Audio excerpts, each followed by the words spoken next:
Story number 1. I stepped aboard a floating palace and learned how quickly palaces turn into vaults. I believed luxury could cradle grief. I was wrong. Luxury only masks it.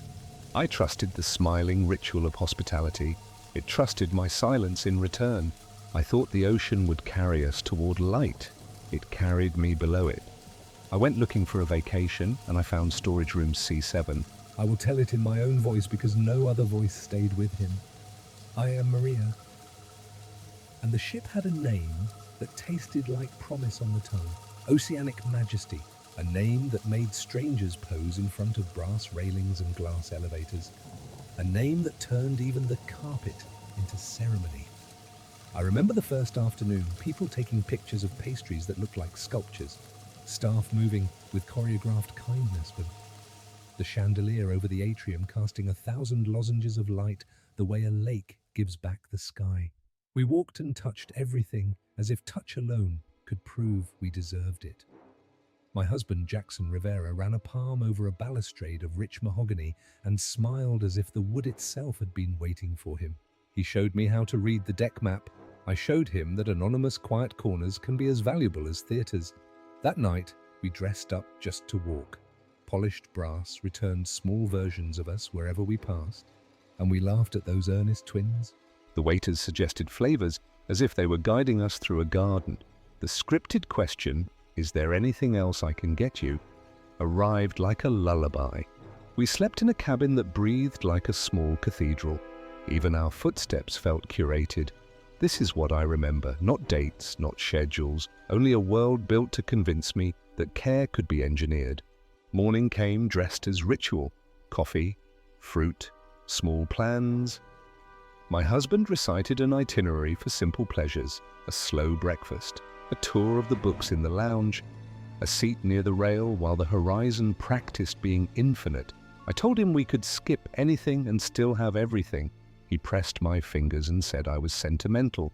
We were a conversation 30+ years long, the kind that becomes its own country.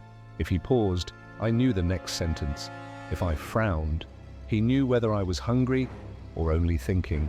The ship admired itself in every mirrored surface, and we admired it back. I could have lived forever in that ceremony of abundance. Multiple restaurants, multiple smiles, multiple pools pretending the ocean needed companions. I will say now what I could not say then. The shine itself is a language. It tells you that nothing hard will be asked of you. It tells you that all storms are managed somewhere out of view. It tells you to enjoy yourself, which, when you are not careful, becomes another word for look away. He grew quiet before I understood it. I asked, and he said he was fine, Malaki. The way people say it when they want tomorrow more than they want a diagnosis. And he lifted a cup and set it down. A crease I had never seen lived for a moment between his eyebrows and then pretended to be gone. We carried on. Seated among families whose conversations braided around promises, toasts one not us, and photographs they would treasure for years. And then breath became arithmetic. Color stepped out of his cheeks as if rinsed away. He said nothing heroic. He did not reach for grand words. He looked at me the way he had looked at me the first week we met, with apology and astonishment mingled together, as if love is always surprised to find itself at the edge of something. He leaned, and the world tilted with him. Plates existed, silver existed, but the story of the room was reduced to one simple thing, him leaving it. I called his name. The one name I have said more than any other in my life, Jackson. I would like to tell you, he answered, but truth has its own climate. Hands rushed in, protocol followed, professional words assembled in precise rows. I kept watching the place on the table where his hand had been. The sea kept its steady grammar against the hull, and someone somewhere continued pouring coffee. The ship did not panic because the ship had rehearsed what to do with panic. They took him. I went with them as far as I was allowed.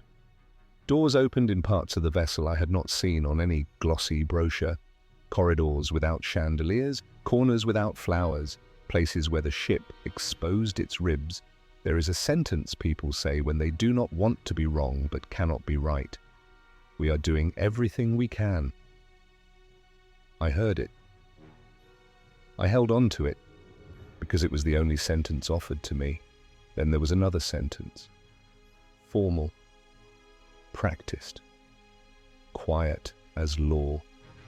You do not need me to repeat it. Your body recognizes it the way a house recognizes night.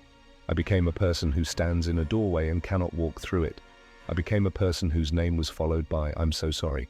I became someone who must inventory a day measured not in time, but in the distance between two breaths, one that belonged to him and one that did not arrive. A new language began in the room after they left me. Temperature, custody, protocol, dignity. Someone kindly told me there is a refrigerated compartment used for remains until the next suitable port. I nodded because a nod is easier than a scream that does not change anything. I asked when I could see him. The answer wore careful clothing. Soon, later, rest for now. We will update you. I held a cup without drinking from it, the way a child holds a shell to the ear because the shape is a memory. I told myself that at least he would be kept safe in cold and quiet. I told myself the ship knew how to take care of its own dead as expertly as it takes care of its living. The mind performs kindnesses for itself when it cannot agree to the world as it is. The sea continued beyond the glass, indifferent as truth, and I waited in a guest room filled with amenities that felt like an argument I would surely lose. It is possible to live for an entire day inside one floor of a vessel and still feel buried. I walked long hallways and felt the ship's pulse in the soles of my feet. People held plates and maps, discussing shows and lounges as if these choices were a kind of freedom. And, in a narrow way, they were. I learned that grief on a cruise line has no reserved seating. It is expected to keep pace with the music. Staff checked on me in rotations, good people following standard protocol. And though their voices were careful, they were also trained to leave me where I stood emotionally. I cannot be angry at individuals taught to carry trays of empathy measured out in teaspoons. I can, however, observe what the architecture of comfort does to a human event that refuses to be comfortable. There is no room, I learned, for the ruinous honesty of death in a place designed to curate delight. A person in a uniform told me a morgue, that was the word I heard, clipped, functional, existed somewhere below, and that it was where he should be. The sentence included the assurance that dignity would be preserved, and I had no reason to doubt it. The word dignity is a temple. People say it, and they stand a little straighter. I returned to the cabin and lay down without sleeping.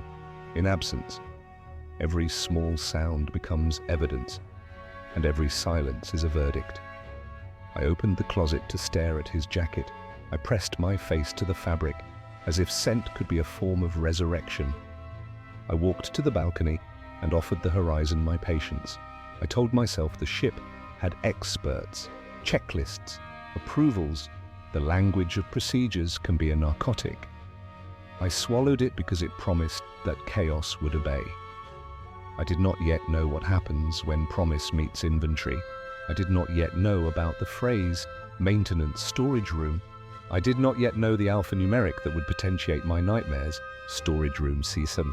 By evening, a calm stranger informed me that the infirmary had handled the situation respectfully and that arrangements were underway for transfer at the next suitable port. The words could have been printed on a card. I did not ask the question that would have ruined their shape. Where exactly is he now? Instead, I asked a smaller question. When can I have updates? The answer, again, wore cautious grammar. My heart kept calculating futures he would not occupy. I discovered that the body can carry 1,000 pounds of memory without slowing. I touched my wedding band and felt the weight of metallurgy become history. I told the mirror what I would say to our children. I rehearsed the hardest sentences as if rehearsing could make them gentle. I thought of the way he would tilt his head when teasing me about my tendency toward worry. I tried to borrow that gesture but I could not locate its mechanics. Others continued their vacations. I have no anger for them. They did not know that a new geography was being drawn below their feet. They did not know that another kind of itinerary was underway in a part of the ship where carpets do not bloom and chandeliers do not multiply. The crew moved in a choreography designed to prevent friction. The ship is a city, and the city's central law is that nothing interrupts its promise of ease. Interruptions are relocated, softened, repackaged. I understand now that grief had to be rebranded as logistics. There is a kindness in efficiency when it is truthful. There is a cruelty in efficiency when it is not. I sat on the edge of the bed and watched the curtain lift and settle with the sea, a small theatre that could not comfort me, but also would not stop.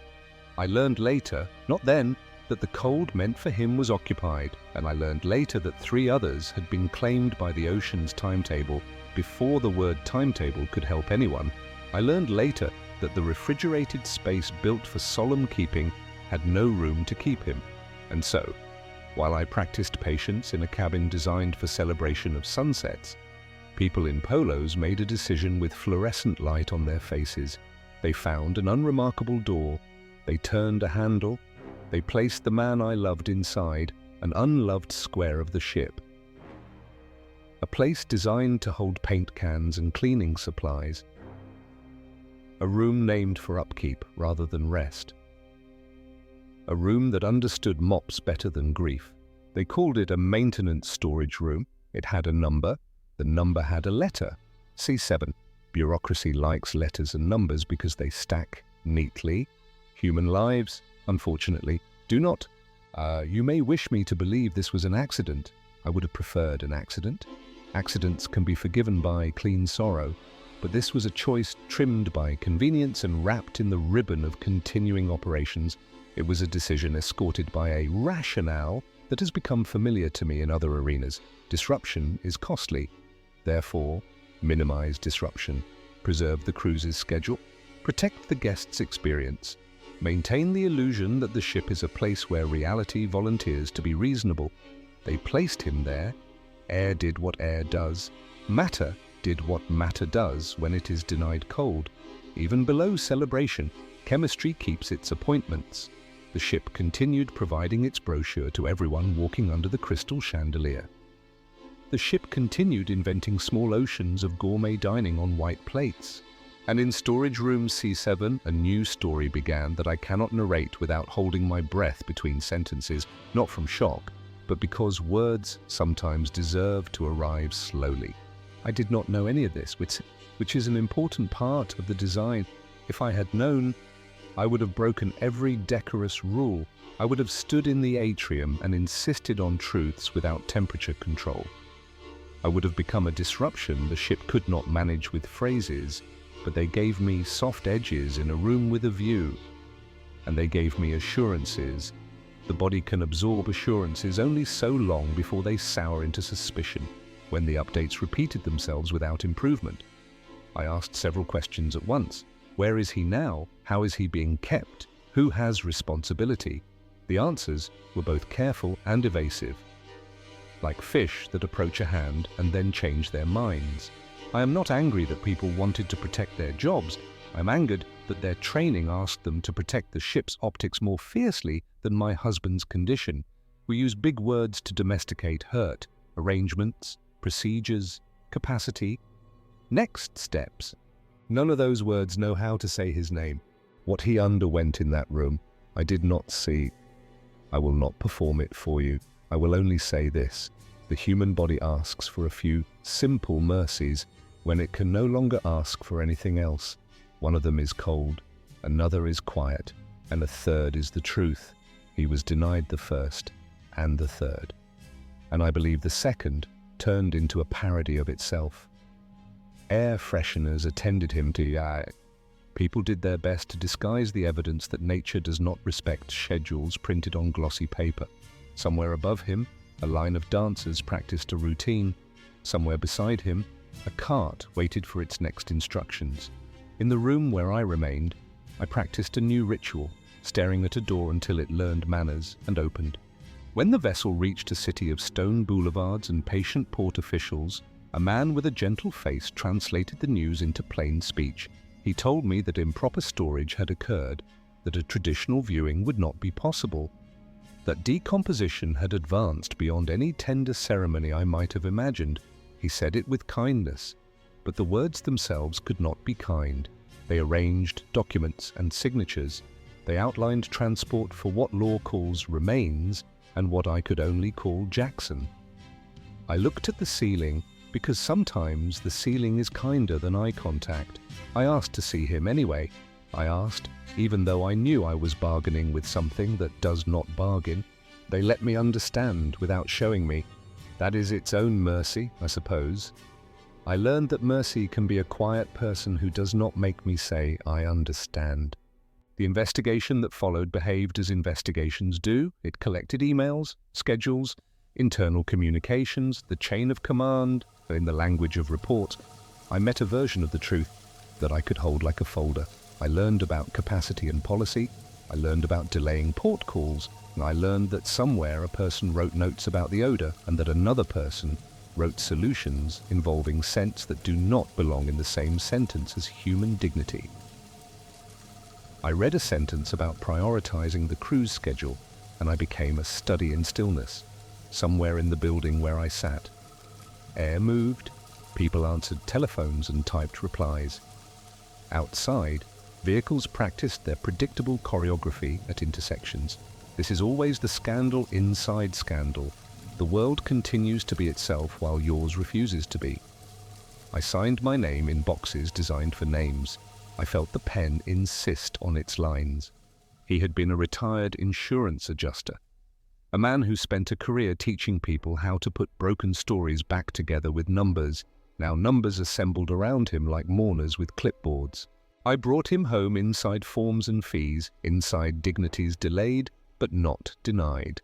The quiet of the house was inaccurate, the way a photograph is accurate only about light. I placed my hand on the table, where he had once forgotten a magazine. I arranged a ceremony that did not ask the body to perform what it could no longer perform. Our children stood like pillars, and then like children again. Friends brought casseroles and the kind of silence that respects you enough not to solve anything. Later, a letter arrived with language only a lawyer could both understand and hate. Settlement is the word. It implies conclusion. It implies balance. It implies that the sea returned what it borrowed. The number attached to it impressed other people when they whispered it. It did not impress me. Money is a blanket over a stain. It can hide the shape, but the floor remains altered. I read every page of the public record until I could recite portions of it. I learned the captain knew. I learned the emails, smiled with euphemisms. I learned that if something is inconvenient enough, it becomes someone else's problem. The lesson is older than ships.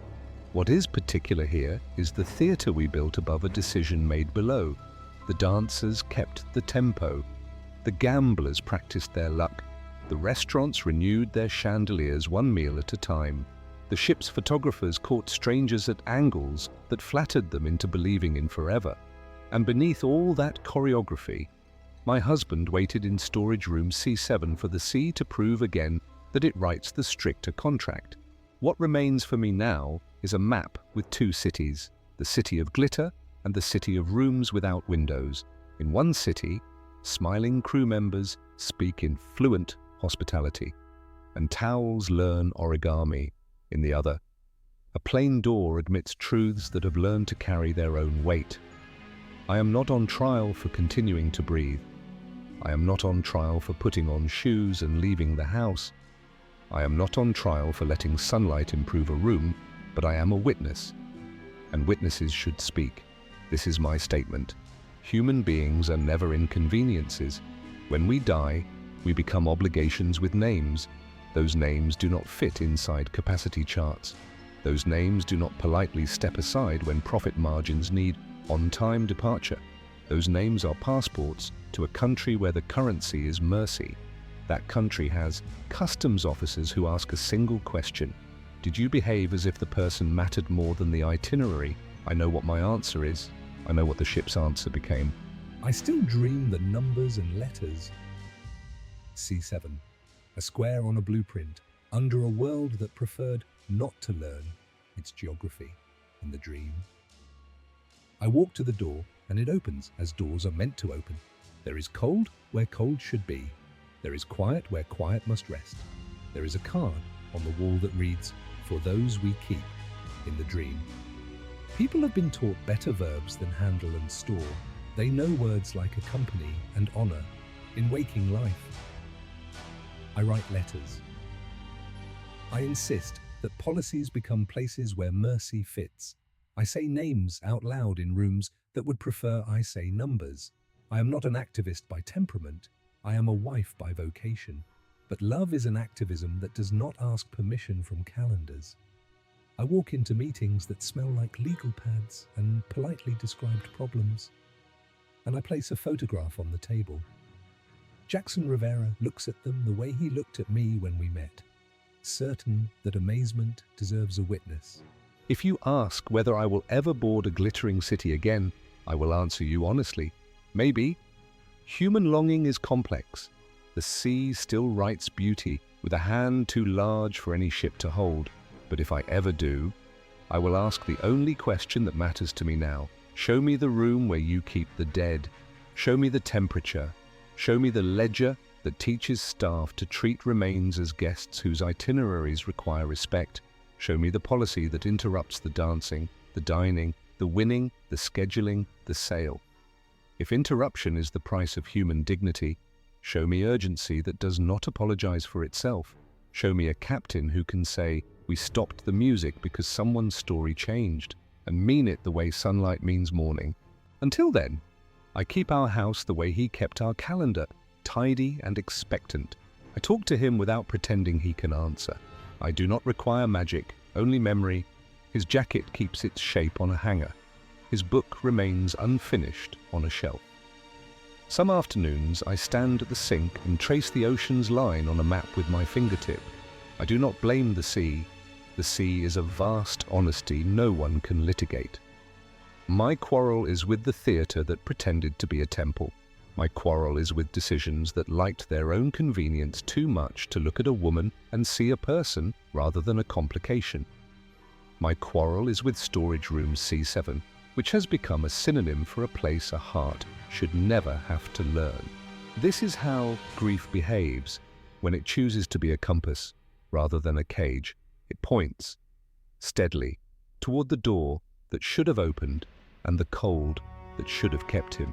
It points toward a vision of ships that understand the word custody in its oldest sense, a keeping that keeps the keeper faithful on some nights. I imagine a newer vessel where protocol means kindness, where capacity is measured not only in square meters and charts, but in the will to interrupt, pleasure for truth in that imagined place. A maintenance storage room holds brooms and polish and little else. And the only people who visit C7 are engineers counting pipes in that imagined place. A person like me can walk the upper decks without learning a new alphabet made of sorrow. I have earned the right to imagine it.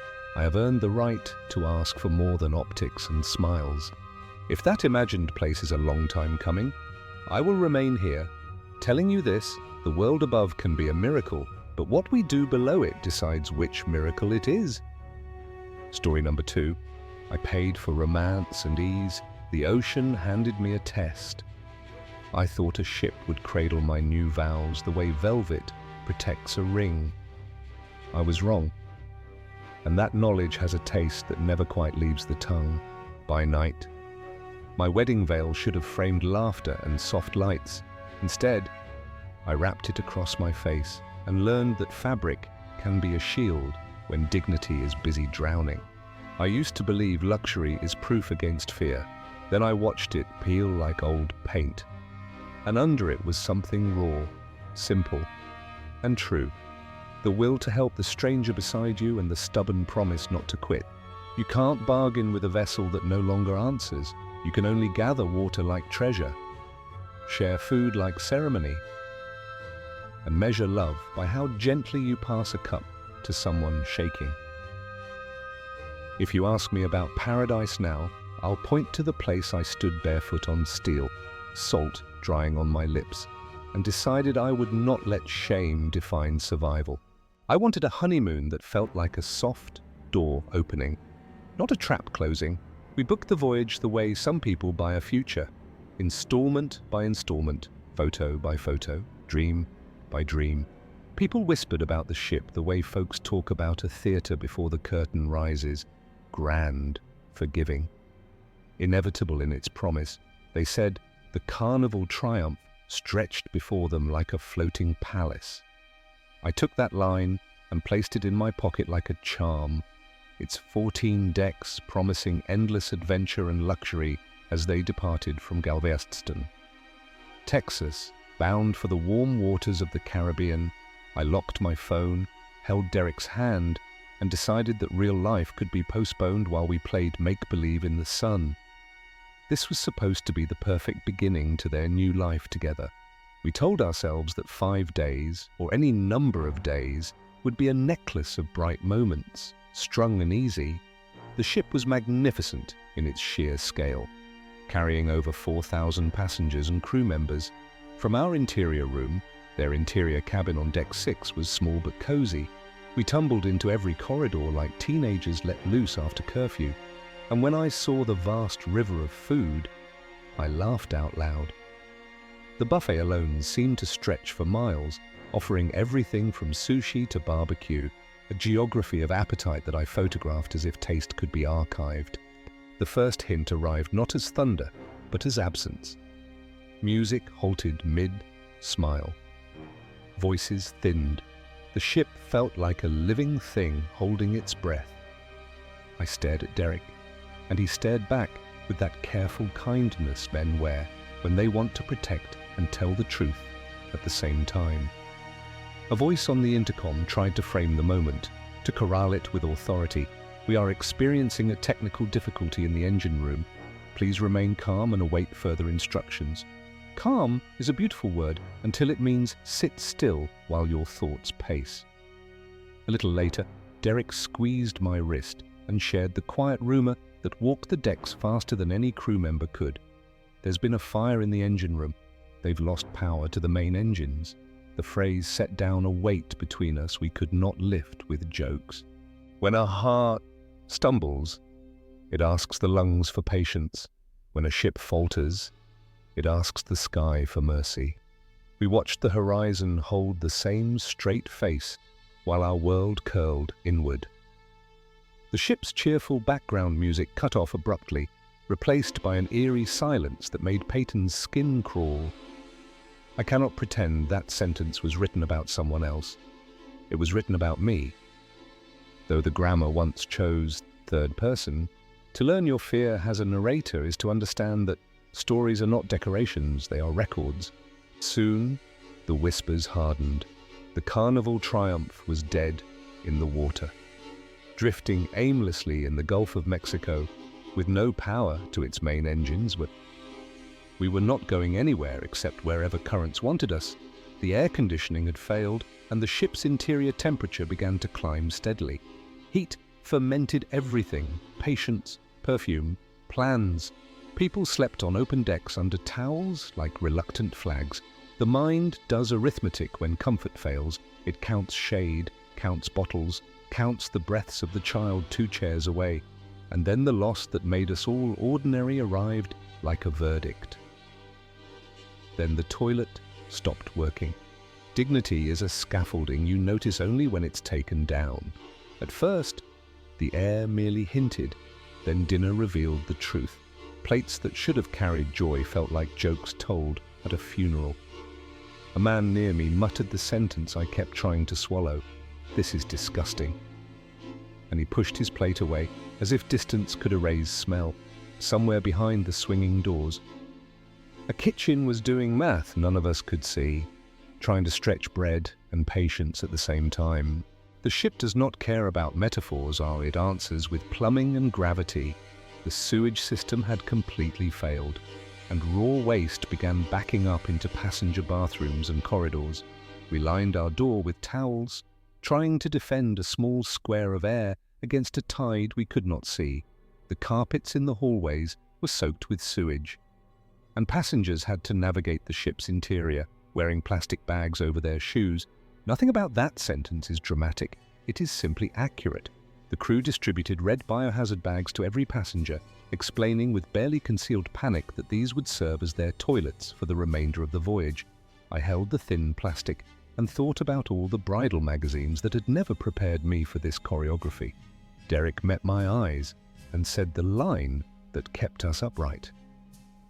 This isn't how our honeymoon was supposed to go.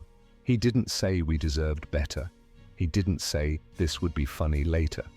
He only promised me a together, which is the only word that works when everything else is failing. Jokes did happen. People need them the way hands need rails on a moving stair. They called it. The nickname had already begun circulating among passengers. The poop cruise. Laughter did not change the smell. It changed what the smell did to us. I learned to knot my veil across my mouth the way a medic knots a bandage. The news would later say Peyton had tied her wedding veil around her face as a makeshift mask. That is true. I baptized lace in cologne and wore it as a small mercy. The smell was so overwhelming that many people had resorted to breathing through towels soaked in perfume or cologne. If anyone ever tells you that elegance cannot be practical, hand them a square of fabric and a reason. What kept us from unraveling was not entertainment but effort. The ship's crew, to their credit, worked tirelessly to maintain order and distribute supplies. I joined strangers to pass containers the way a choir passes notes. Careful and shared, salt dried white on our arms, we learned the weight of water in liters and in throats. Food became increasingly scarce as the ship's refrigeration systems failed. Crackers became coins. Warm soda tasted like a treaty we accepted without signing. The man who had spent last night bragging about his palate now negotiated half a sandwich with shy gratitude. Civilization is thin. Kindness is what keeps it from tearing.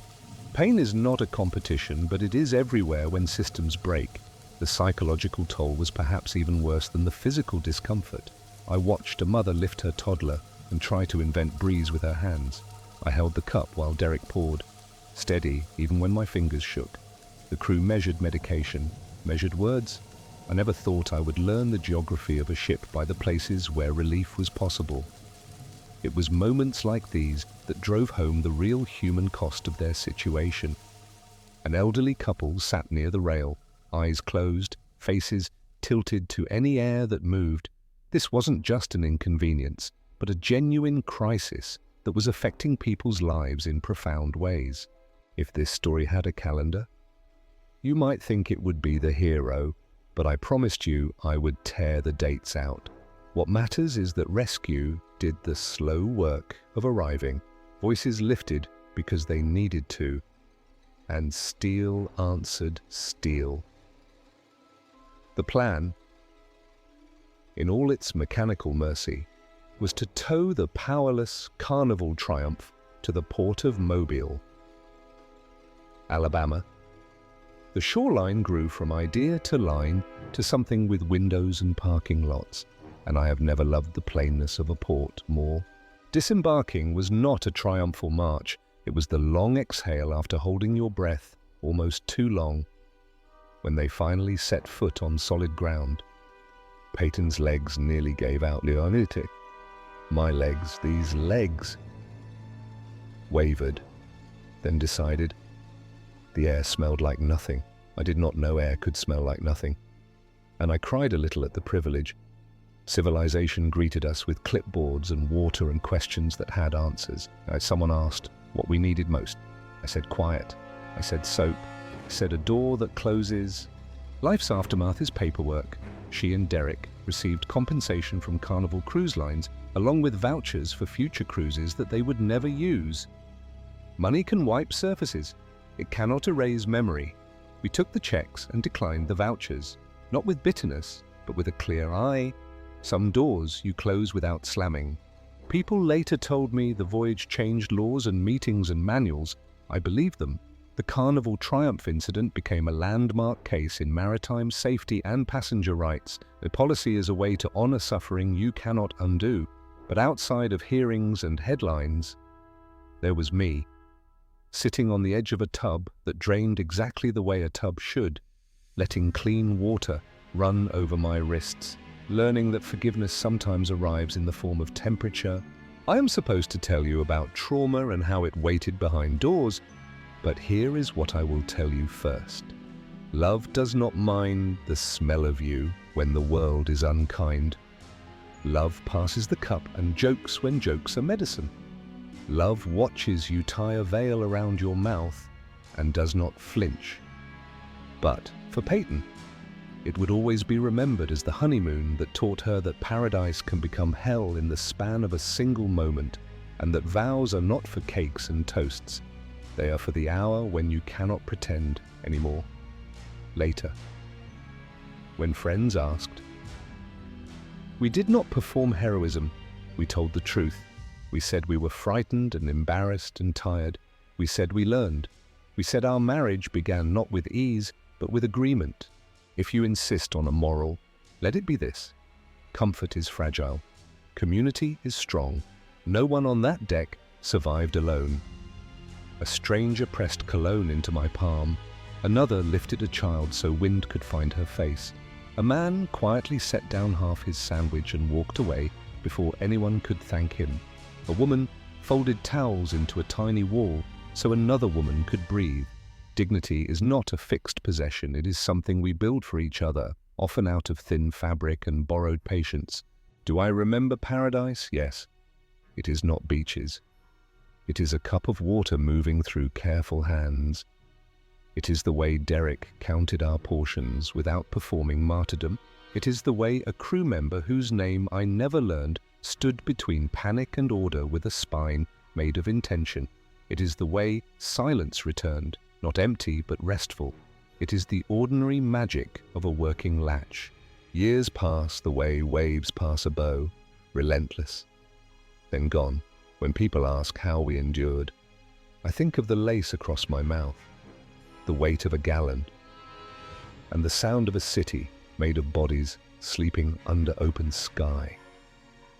I think of the first door that closed behind me in a clean room on land, and the laugh that surprised me when the faucet obeyed. I think of the letter we wrote to ourselves, the one that said, we will not measure our marriage by luck, we will measure it by how we share our losses. I kept one photo from before, the one where I am reaching toward the rail as if I could touch the horizon. I do not hide it. I let it sit beside the small red bag I did not use. They are a matched pair, a reminder that the same life can hold grace and grime without lying about either. If I sound calm now, it is because I learned that fear can be folded neatly and put away. Not because it vanished, but because love learned its shape.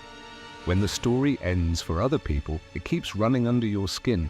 That is not a sentence of doom, it is a statement of maintenance. We maintain cars and roofs and valves. We can maintain courage. The ocean keeps its own counsel. I keep mine. Mine says, go gentle, carry water, tie the veil when you must, and take it off when you can. The unshakable knowledge that their love could survive absolutely anything, that is not a boast. It is a quiet inventory of what we have already survived, written in a ledger that smells faintly of salt and soap and something like relief. Story number 3. I boarded because facts have always steadied my hands. I left because something on that ship reached for me with hands I could not see. I am trained to log tides, salinity, plankton blooms. I did not plan to log names that were never answered. A phone that isn't connected should be quiet. Mine wasn't. There are wrecks that rest on the seabed, and there are wrecks that travel, stitched into new hulls, breathing through new wires. If the ocean keeps its dead, why did they find me? I chose the Northern Star because it promised civility, lectures by scholars, panoramic lounges with charts on the walls, coffee brewed with the patience of a winter sun. The ship felt deliberate, compact, and mannered. No amusement parks on deck. No neon tide pulling you into distraction. I told myself this was rest disguised as continuing education. I told myself many things I could measure: kilometers of coastline, the regular lull of engines, the generous geometry of the fjords. My cabin was 7B, midway between the formal dining rooms and the forward lounges where the windows ran from carpet to ceiling. The room itself was spare and tidy, trimmed in marine blues that made the white sheets seem brighter. The small sitting chair, more willing to hold a reader. I placed my notebook on the night table, aligned my pen with the grain of the wood, and breathed in the faint, clean scent of polish and salt. A scientist loves order because the world rarely offers it. When it does, we build rituals. On first night, I let the ship carry me. I drifted with its rhythm and allowed the dull percussion of pipes and vents to write a lullaby I pretended not to enjoy. I planned the following day like a syllabus. Morning lecture on Arctic trophic webs. Midday walk on deck to scan for seabirds. Afternoon study in the library where the chairs were deeper than the language in the guidebooks. I wanted nothing unexpected, nothing that would posture as wonder. Wonder, for me, is a data set with clear variance and decent sample size. The phone on the nightstand was an ordinary shape, cream plastic, numbered buttons, a soft curl in the cord like a sleeping shrimp. I noticed it because it was there. We notice the ordinary. We rely on it to stay itself so that the world can be mapped. I am not used to props in a cabin trying to be anything more than props. I slept with that sullen certainty. A sound broke me awake. The ship did not lurch. The air did not chill. The curtains did not draft. Only this, the phone called into the dark. There is not a human alive who doesn't know the grammar of a ring. You can be asleep or buried in a book or carving your name into a desk. The sound finds you and asks for your attention. I reached for it without ceremony, Wati. My name was in my throat. My greeting balanced on my tongue. I pressed the receiver to my ear. Nothing. Not a failure of connection, no sterile absence, but a kind of occupied hush. The way a closed auditorium feels when someone is on stage rehearsing in the dark, but I held my breath. Something on that line was there. And what it carried was not conversation. It was effort. It was the strain of reaching. "Hello," I said, unknown. And I sounded distant inside my own head. I broke my voice into smaller pieces by his, "Who is this?" The line let go. No click, no tone, no complaint. Just the usual room again, my light, breathing, the regular machinery of the ship. The pulse in my thumb where I gripped the receiver as if it might try to escape. I hung up and lay down. And you would be generous to call what followed sleep. In the morning, I wore my professional calm like a lab coat. Guest services smiled in the language of hospitality and explained that on vessels like ours, communication systems were busy cities, interference happens, phones do what they shouldn't, and the cure is often practical. Unplug, reseat, ignore. I nodded because it was easier to nod than to open the door to alternatives. All day, I was a model passenger. I filled a page with notes on migratory patterns and another with rough sketches of shorelines. I drank coffee that tasted like trust. I listened to a naturalist compare ice to an archive and felt that metaphor fold neatly into my pocket.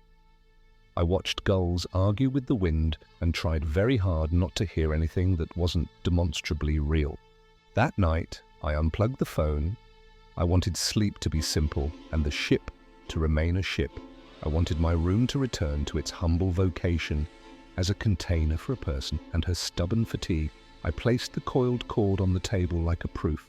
Then the sound returned. It entered the room with the same neutrality as before. A call without face or origin. An insistence. I sat up. The cord was a quiet river on the bedside table, disconnected at both ends. I lifted the receiver anyway. Because denial is a polite habit. "Who are you?" I said, and this time my voice was not calm. I heard breath that wasn't mine, layered and uneven, as if many people were learning to speak through a single, small opening. I could not gather words from it, only the will to be heard. The room, which had been amiable all day, narrowed. I heard nothing dramatic in the walls, nothing a storyteller would underline, just a gathering, like weather, like a pressure that has decided to be named. When the line fell silent again, I set the receiver down and did not sleep. I opened my notebook and wrote what I could not categorize. The line is occupied by what wants help. There are many kinds of professionals. Mine asks for patience and replicable outcomes, but I am also human, and that night I did what all troubled humans do. I opened my laptop and searched for a narrative that could carry me. A ship's biography is longer than its christening. Vessels inherit from vessels. Steel is cut and refitted. Consoles live again in new wheelhouses. Entire systems travel like organs, donated after loss. I learned, with the clinical detachment of a physician reading a chart, that the Northern Star bore a heritage beyond its polish. The communication array, wires, switches, boards. The small anonymous devices that pass voices along had been sourced from older ships, and one of those ships had a name that held a climate inside it, Midnight Sun. The more I read, the more that name refused to be just a title. There had been a storm, the kind that treats a ship like a rumor. There had been an evacuation. There had been a lifeboat that did not keep its promise. 17 passengers did not come home. Numbers are supposed to offer distance. 17 was not far enough. In the record, I saw brief summaries of real lives, families on holiday, couples who had saved years for this itinerary, professionals who wanted days of clear horizon. I scrolled and felt my palms turn cold against the keyboard. Technical articles, which are usually my comfort, did not comfort. A trade journal described the salvaging of unaffected equipment, a sensible economy. The language was brisk. Integration, refurbishment, compatibility. Reading it, I thought of veins sewn into new limbs. I thought of how invisible infrastructure becomes only when it behaves. The phone in my room had behaved until it didn't. The next vigil was not an accident. I made it so. I sat up with the lights low and the notebook open. I did not name an hour. I did not wear a watch. I didn't want to give time the dignity of being blamed. When the call came, it did not surprise me. It confirmed itself. I answered and let the air on the line enter me. This time, the sounds conspired into sense, not full sentences, not any one language that could be filed. But I heard proper names, the way a biologist hears a species in a familiar estuary. I recognized the cadence of a child calling for someone important, and the stance of a parent answering with a voice meant to calm. I heard prayer, not as a liturgy I could quote, but as the posture of someone addressing help. The room responded. The temperature eased downward, enough for my breath to outline itself. I looked to the bathroom and found a pale film on the mirror. It wasn't frost in bold strokes, it was a delicate script, the artistry of chill. The sound in the walls changed to the kind of pressure you feel on a dive when you go a little deeper than you planned. I did not name any of it. I refused the temptation to be a dramatist. I wrote what I could write without decorating it. I spoke into the receiver without credentials. I hear you, I said, which is all most living people want as well. You are not alone right now. That seemed to invite more, as if acknowledgement were a solvent. Layers of voices arrived and braided, mothers shaping comfort they did not entirely believe. Someone reciting fragments meant to hold off the dark. A boy practicing bravery with a name in his mouth that I could not give them what they asked for in the moment they remembered, could only be a witness. When the room released me, I did not sleep. I dressed and walked the ship like a physician making rounds. Public spaces at night are different cities, less intent on display, more candid about their bones. The observation lounge was a gallery of silhouettes, chairs, tables, a forgotten scarf. I found a crew member stacking glasses and asked, lightly, as if I were collecting trivia. How long the vessel had kept cabin 7B on the manifest? The answer was careful. Carefulness is its own testimony. Morning brought me to the captain's door. I did not intend to trade drama for access. I offered evidence and brevity. He listened with professional gravity. And when I gave him the names I had heard, his posture shifted. Authority has many registers. One of them is respect for grief. He told me what I already knew and what I had not been ready to say aloud. The names belonged to the list that never should have been written. The ship had done what ships do, replaced parts, made the old useful, and unintentionally adopted a responsibility. They moved me to another cabin on a lower deck, further from the communities of wire. The key card was an act of care, and I accepted it because I understood the human need to fix what can be fixed. But moving the bed did not move the event. Each night, or what I chose to call night, I woke to the sense of being attended. No calls came in the new room, but damp crescents appeared on the mirror, almost playful, almost precise. The ventilation murmured a little, as if the ship had opened a throat to clear it. I do not mean metaphor, I mean the physiology of machinery. Still, I knew a conversation was unfinished. Passengers noticed that the sea had been recently inside my eyes. They asked the gentle, practical questions travelers ask. Are you eating? Do you need the clinic? Is the motion making you ill? I was not hungry, and the motion was in me, not under me. I thanked them and went where the ship was quietest. On the last evening, while the sky thinned to a metallic bloom, I made a decision without drama. If attention is what the dead needed, then attention is what I would provide. I signed out a spare key from a crewman who recognized a scientist's stare and decided to trust it. I returned to 7B with my notebook and a glass of water and no plan. Plans are for laboratories and field stations. This asked for something else. There is a way to sit when you want to be a harbor. I lowered myself into the small chair by the table and set my feet firmly as if bracing for a wave that would arrive only inside me. I placed the receiver where my hand could find it without searching. I did not perform a rite. I am not a priest. I am a person who has learned that listening can be an instrument.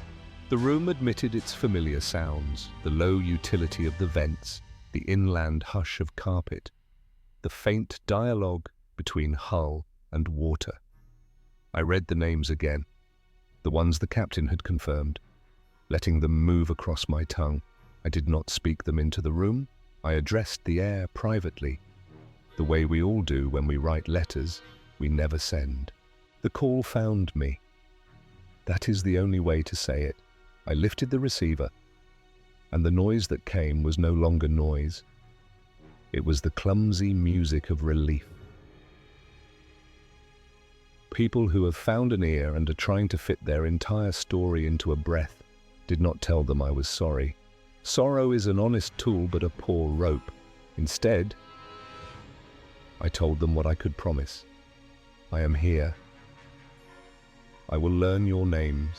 I will carry them to a place where memory is larger than steel. The temperature settled into a careful cold, the kind a lab technician uses to keep a sample viable. Water appeared where water had no business being, small, deliberate spots on the table, a lace of moisture across the mirror as if traced by a patient hand. I thought of the sea's signature, the way it writes on everything that touches it, and I wrote in my notebook, not to interpret, only to witness. I parceled my sentences out like rations. There were words now, pliant and specific. A boy answered a name spoken by someone with the authority of care. A woman called for a son as if names were flotation. Someone recited a line I recognized from a prayer used in cold places. Others spoke in tones meant for lists. I am here, and she is here, and he is here. Roll call in the aftermath. Listen, I said, and I made my voice a structure instead of a plea. I cannot reach back to your moment, but I can make this one faithful. Tell me what must be remembered. I do not know if the dead can choose which doors to open, but the room agreed. And they showed me textures rather than scenes, the heavy fabric of life jackets. the metal edge of a step under a boot, the sour taste of panic at the back of the tongue, the way a child's hand looks for a sleeve. Memory is not a film, it is a chorus of nerves. I understood then what the line wanted, not rescued. That word belongs to clocks and coordinates. This wanted record, this wanted witness, this wanted someone to answer the attendance sheet and say, present. The pressure released like a conclusion written in a clean hand. The voices softened into something that was not silence, not absence, but rest. I did not hang up. I allowed the receiver to stay against my ear, as if it were a shell taken from a beach that still remembered the ocean's grammar. A final, small voice reached me, shaped by gratitude that did not ask for return. It did not repeat the sentences I had read in the maritime reports. It made its own. It thanked me for staying. When the line closed, the room did not return to its former self immediately. The cold retreated like a tide, reluctant to leave a favorite stone. The mirror cleared by degrees. Above all, I put the receiver down gently, like a bird I was not ready to release. I sat until the chair forgot I was there. I slept then, not from exhaustion, but completion. A short sleep with a spine in it. No dreams came. Or if they did, they were courteous and waited outside. In the morning, I washed my face and left 7B unlocked. As if a room that had carried so much might want to air out its courage. At disembarkation, the gangway was merely a gangway and not a threshold to a new life, but the deck under my feet felt like a page with the first sentence already written. The city received us with its ordinary noises, and people dissolved into their itineraries. I carried my notebooks as if they contained what they did, the beginnings of a ledger I had not intended to keep. On land, reality crowds in. Phones resume their hunger, inboxes recur, friends ask for photos and discount codes. I arranged my life back into its laboratory boxes, research proposals, dive permits, meetings with colleagues in rooms with carefully obedient plants. I did not become a ghost hunter. I did not develop a taste for candlelit hillsides or ruined hospitals. I remained exactly what I had been, a marine biologist who respects baselines, but I had added a discipline between papers and surveys. I began to go where water writes its more complicated stories. Fishing villages with memorials polished by wind, lighthouses supervised by keepers who speak in the grammar of long distances, harbors where plaques list names like prayer beads. I asked careful questions. Sometimes I asked none. Listening can be done without a notebook. It can be done with the posture of someone prepared to stay through the uncomfortable parts. Word moved in the way word always moves in small communities that border the ocean. A scientist was willing to sit by the edge of a story that scared people and not flinch. I was invited to kitchens and wheelhouses, storerooms that had doubled as chapels for a night. I did not promise closure. Closure is a product with misleading packaging. I promised attendance. I learned how to write a record that respects the living and the dead alike. Back aboard other ships, I noticed the modest altars crews build, photos tucked behind gauges, a ribbon tied to a stanchion, a small charm taped inside a locker. Superstition. I would have called it once, with a smile that was really a boundary. Now I call it literacy. The sea has a language that refuses translation. Objects learn to speak it because people teach them. I returned to the Northern Star, not to provoke the past, but to honor it. The captain and I shared coffee that tasted like insomnia, politely folded away for later. He told me that cabin 7B had been emptied from the manifest after my vigil. Not out of fear, but respect. Engineers replaced what they could replace. A chaplain visited because people need permission to believe they can bless steel. Nothing uncanny had presented since. Routine had reclaimed the deck plans. We walked the corridor together. The door stood with its number, asking nothing. I touched it. The way one touches a stone in a field that clearly marks something invisible. The captain, who had presided over storms and schedules alike, said very little. Leadership sometimes looks like quiet near a threshold. I did not ask to go in. Rooms can retire? Instead, I asked for permission to visit the communication room, the place where signals pass through the ship as blood passes through a heart. Consoles blinked with the indifference of tools performing well. Coils of cable rested in loops that suggested serpents sleeping. I stood there not as a supplicant or a skeptic, but as a practitioner of two crafts, measurement and regard. I thanked the room without words.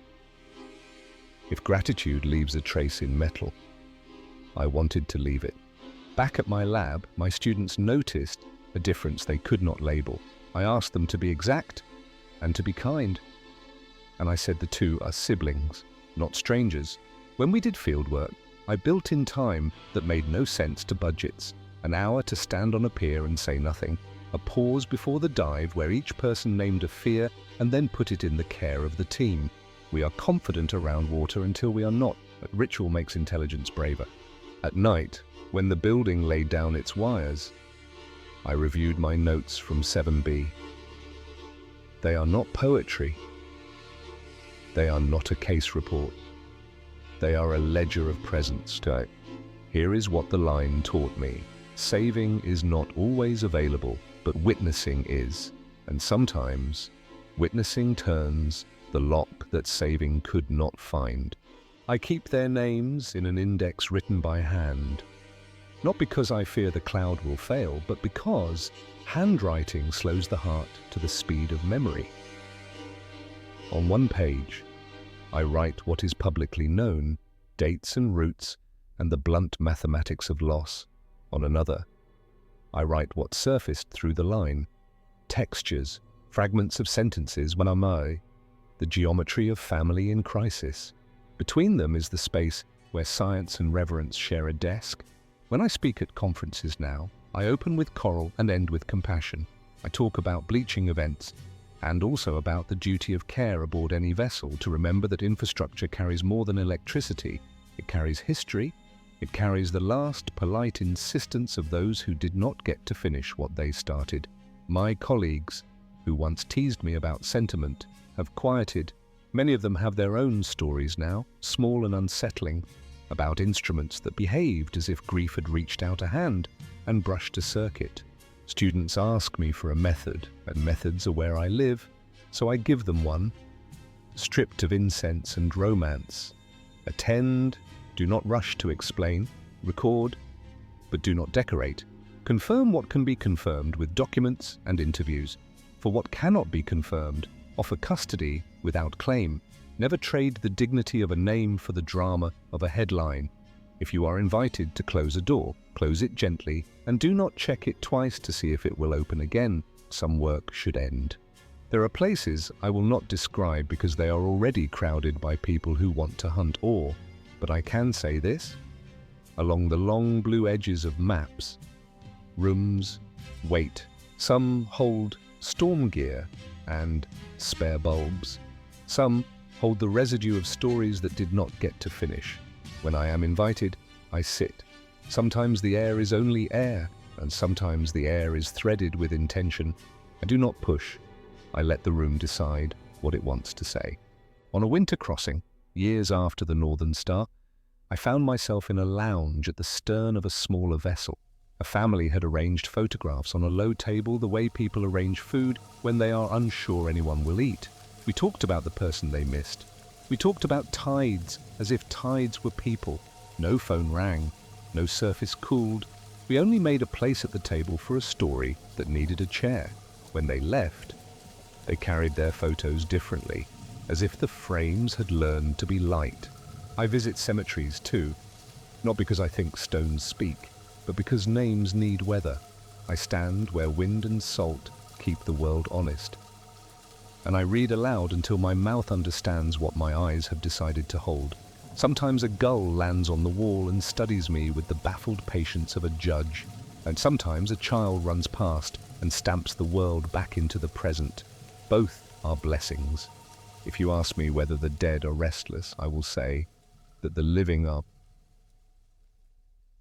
The dead, in my experience, want what we want. To be known accurately, to have our last acts recorded with mercy, to be relieved of the burden of repeating ourselves, and I could have spent my life arguing that the ocean keeps its own counsel. Instead, I accepted that counsel and found I could work here more honestly. The phone in 7B is now a quiet object, somewhere, in some storeroom. The salvaged parts from the midnight sun have been replaced or retired. I do not think the voices live in wire. I think wire, like water, carries what it is asked to carry. For a time, it carried a need. I answered as best I could. The rest belonged to the sea, which is older than our questions and kind enough to let us ask them. When I sleep now, it is the sleep of someone who has decided that doubt and faith can share a pillow. In the morning, I go back to the work, which is to know the ocean in the ways humans can, and to attend it in the ways we must. If names come, I write them down. If none come, I listen anyway. Attention is never wasted, even silence benefits.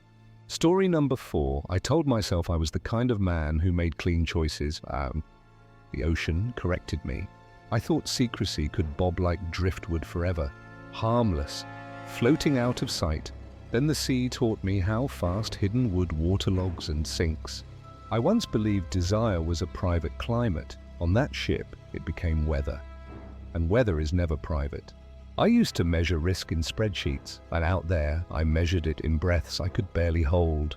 This is the night the water put a price on my life, and I had to pay in full. I am Marcus Rivero, and the mess is mine.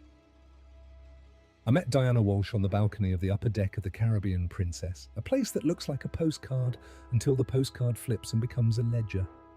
I was a partner at a marketing firm that had splurged on a company retreat. Families, speeches, polished smiles, and I carried a bottle of whiskey like a trophy no one should win, and I told myself it was celebration, though. Truth, it was permission. The ship made a floating neighborhood of strangers and colleagues. Handshakes in conference rooms became nods at the buffet. Then inside jokes under string lights, the air smelled like citrus and salt, and the kind of freedom that makes otherwise careful people dare themselves. Diana Walsh, my partner's wife, moved through that freedom as if it were designed for her. She laughed at my careful phrasing and read the weak joints in my armor with a glance. A look became a conversation. A conversation became a sentence we pretended wasn't a promise. I told myself I was unhappy at home, I told myself I deserved one corner of reckless oxygen, I told myself too many things, and none of them kept me from doing the one thing that mattered, choosing her. The upper deck had a shadowed balcony where wind wrote on our skin and music drifted up from the shows we weren't attending. I tasted whiskey and the idea of starting a second life in the first one's blind spot. She said I complicated the word no until it forgot how to mean anything, said nothing useful. Desire doesn't call itself a knife, it calls itself a hand on your back, guiding. That night, it guided us right past judgment. We didn't set out to fall. We set out to feel infinite. The ocean listened, unimpressed. The bottle slipped. A dark glitter spraying the metal and my shoes. Busy instinct made me step back, and the world shortened. I gripped rail, then air. The horizon rose like a wall. She grabbed me and came with me because that is what momentum makes of people, accomplices. No splash from a pool party prepared me for that plunge. It felt like I'd been stamped into stone and thrown. I hit. I sank. I forgot every meeting I'd ever sat through and remembered every promise I ever bent. I surfaced with my lungs on fire and a mouth full of salt that tasted like punishment. She surfaced beside me, dress heavy as regret. The ship continued being a city that didn't know two of its citizens had fallen out of it. It moved like it had an appointment. We were not on the calendar. We learned quickly that silence at sea is a crowd. Current, hiss, distant engines. The soft, percussive lift of wave against human ribs. It all stacked until words had to fight for space. We traded them carefully. I said her name, and she said mine, and neither sounded like it had yesterday.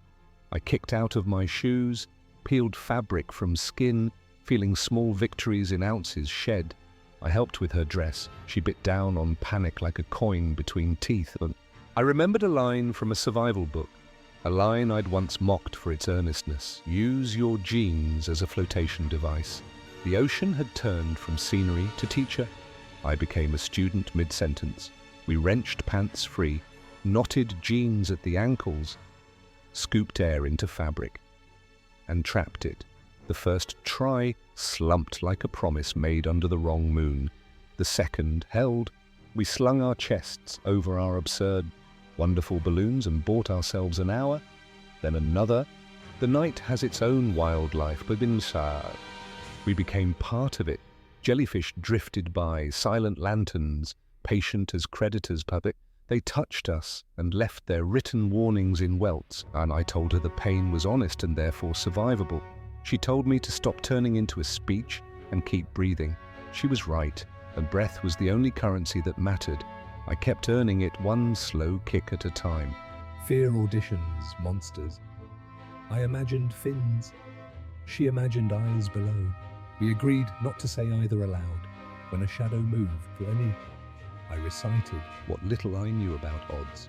And when a sparkle pulsed, she said it was only plankton and that even the sea decorates itself at night. I loved her for that sentence, and also hated the part of me that loved her while my wife and children slept in a room that assumed me present. Light argued with darkness and began to win. Dawn disclosed the ocean's distances with a cruel smile. Everything looked closer, which only proved how far it all was. Our flotation device softened. We blew more air into denim like it was a ritual that bound us to the near future. Lips split, throats burned. We took turns being strong because it is illegal to be brave every minute. The mind edits sin when it's tired. I began to tell myself a new story, that falling had saved me, that a public drowning was an honest ending, that my selfishness would be punished promptly, and balance would return to the world without asking my family to endure me. Then she put her hand on my arm and said my full name with a steadiness that cut through my self-indulgent philosophy. Fight, she said. That was the whole liturgy. We practiced the arithmetic of endurance. Kick, rest, breathe, laugh once to prove you remember how, then stop because every breath counts. A scrap of wood came by and I considered worship. It left before I could decide what God it served. When help came, it did not look like a movie. A thudding rotor would have been romantic. Instead, first there was a dot that grew into a bright insect that argued with the sky. A search and rescue helicopter circled. A swimmer dropped. Ordinary as a neighbor until his hand gripped my shoulder, like a door finally opening. A line lowered. Instructions arrived that were older than my mistakes and gentler. I followed because obedience, at last, had a better story for me than disobedience did. The Coast Guard smelled like diesel and certainty. A blanket learned the shape of my shivering. Diana Walsh's face contained all the chapters at once. The flirtation, the decision, the fall, the work of not dying. We didn't look away. We didn't kiss. We didn't promise anything beyond water and breathing. That was new for us, and better. The ship's return to our narrative was colder. Company retreat became scandal by breakfast. Phones asked their loaded questions. My business partner stared through me as if I were a window he meant to close forever. My wife, her name is Jennifer, and I will not script her pain here, met silence with a dignity I did not deserve.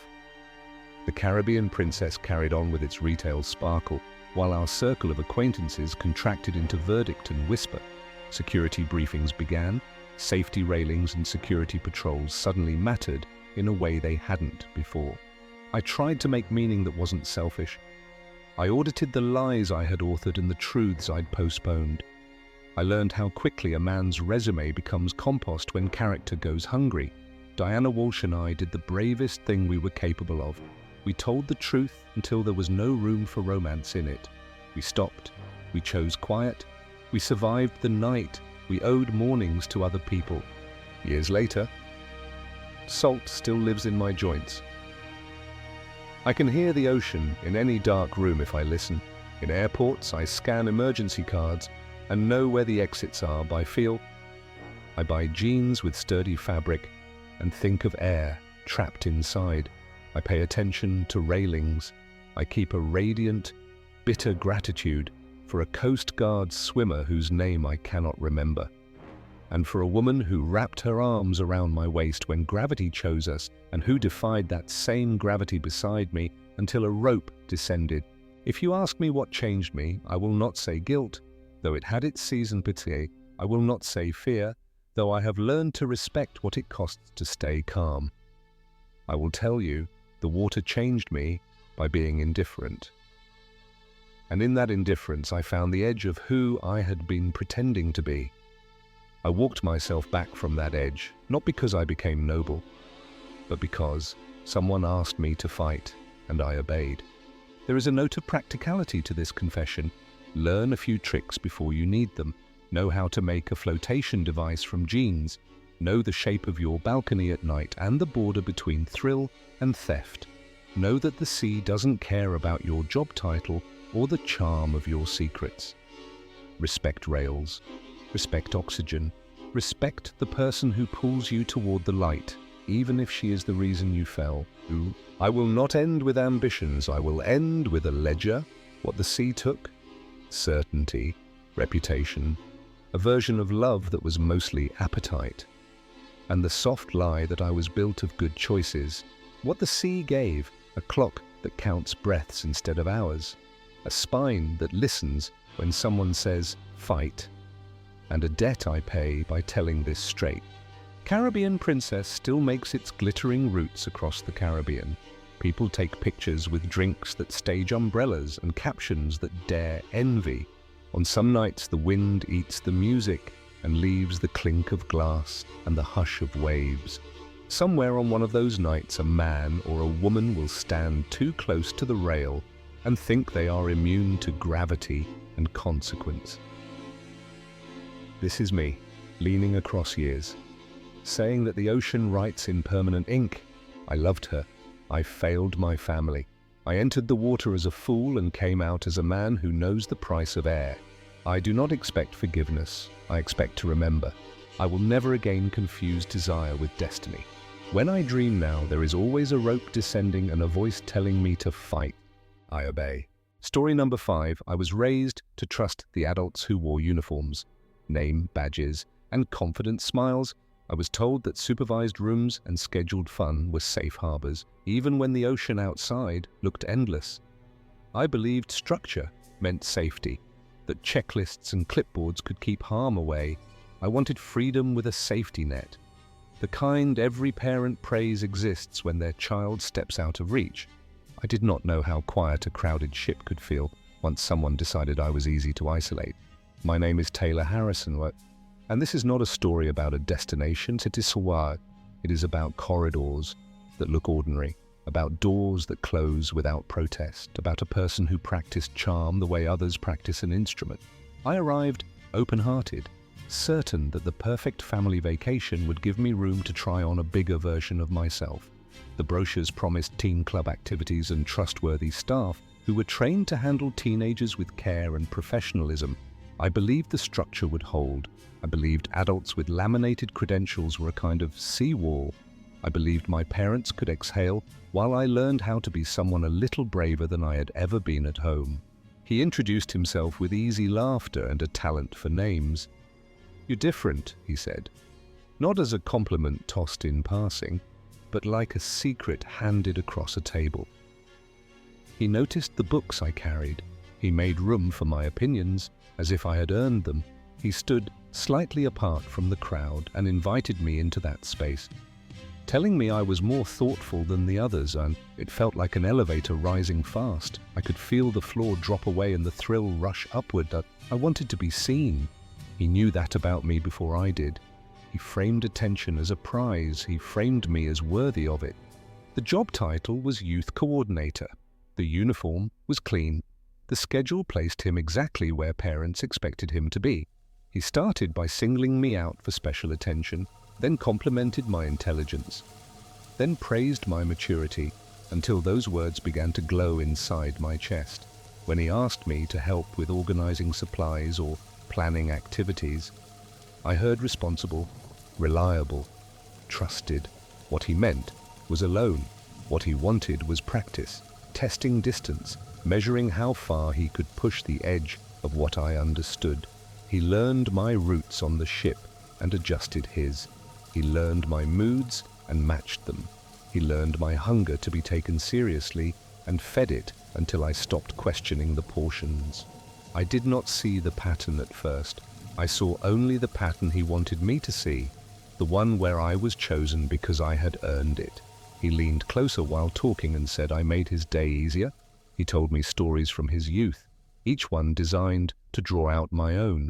When I told him I sometimes felt misunderstood at home, he met me with sympathy sharp enough to cut, guiding me toward him and away from everyone else. He established himself as my primary source of validation. Though I didn't have those words for it then, he didn't pull me, he pivoted me. He taught me to think the quiet places on board were where important people went to get important things done. And I wanted to be important. I remember the room he chose because the air felt still, because the shelves held harmless objects that made the place look useful. It wasn't a dark alley or an abandoned lot. It was a space you'd walk past without thinking. There is a kind of harm that borrows the language of help, a kind of violence that hides inside routine. I had been led to believe I was helping. I did not know I had been steered toward a test I could only fail. What happened in that room would haunt me for years. That is the sentence I can bear to write. It is accurate without showing you the shape of every shadow. It is faithful to the truth without opening the door I worked so hard to close. Afterward, he spoke in a different voice. The warmth was gone. The message was simple. No one would believe me. I would be blamed, Barry. My parents would be ashamed. He dressed his threats in concern. He promised humiliation if I talked, pity if I stayed quiet, disaster either way, but less of it if I obeyed. He said to think about my family and to pretend nothing had happened so the trip would remain a happy memory. He knew exactly which levers to pull. He had practiced on others. I went back to my cabin and lay still. I said I was seasick. I skirted the places where he might be. My parents saw me shrink and mistook it for the ordinary turbulence of adolescence. I do not blame them, and on paper everything looked safe. I had learned the skill that keeps predators working. Silence. It arrives like a fog and tells you your voice will only make the view worse. It hands you a mask and teaches you to smile with it on. It tells you that if you endure, the world can return to normal. Normal did not return. Instead, there were nights without sleep and days where concentration broke like thin ice. I sat in classrooms doing everything I could to look fine. I completed assignments as if they were shields. I tried to proofread my own mind. Panic arrived in crowded hallways. Shame pulled my shoulders inward. The monitoring system inside me lit up every time anyone stood too close. I withdrew from friends because I did not want to practice pretending with them. I became an excellent actor in a play I did not audition for. The truth found me in a room designed for honesty, and I did not go there to confess. I went because my parents thought a neutral party could translate the storm they kept hearing from outside. When the therapist asked about any traumatic experiences, the question settled on the table between us and did not move. I answered because I could not carry it any farther. The confession dissolved my parents' certainty about the world. They blamed themselves for trusting a system that had been presented as safe. I watched their faces undo. We stood there together in the aftermath, learning in real time what harm does to a family that believed in the right brochures. What followed were calls and emails and forms I would never read. Jurisdiction complicated the investigation. Geography folded in on itself. Time made proof feels smaller. There were other families with similar stories about grooming, isolation, and assault. My pain was not unique, which is the sharpest relief I have ever known. It is a relief shaped like grief.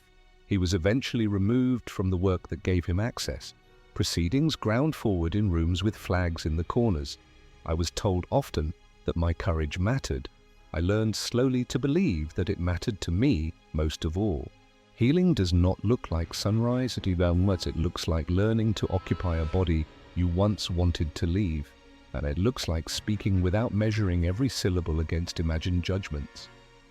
It looks like trusted faces waiting without rushing you. It looks like mapping out new boundaries and defending them without apology. I built routines that did not cave when memory knocked.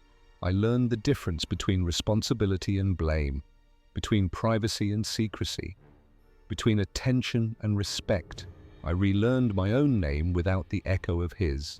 Later, when the temperature of the past stopped running a fever, I began to talk to other survivors. I listened to the chorus already singing and added my voice where I could.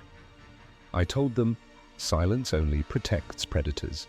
I told them, adults who ask you to keep secrets are not to be trusted. I told their parents, predators seek positions that grant access to vulnerable young people. The uniform is not the proof. The training is not the evidence. Character is policies help, but vigilance is the habit that keeps doors open and corners visible. There were changes. Background checks pulled harder at history. Supervision gained more layers. Training shifted to include the way manipulation actually works. I am glad for every change that kept someone else from being me. I also know that institutions are only as careful as the people inside them. Rules are helpful. Courage is essential. It takes courage to ask your child questions a brochure can't answer. It takes courage to tell the truth before someone else names it for you. It takes courage to face down the calm voice of a practiced manipulator and refuse to nod.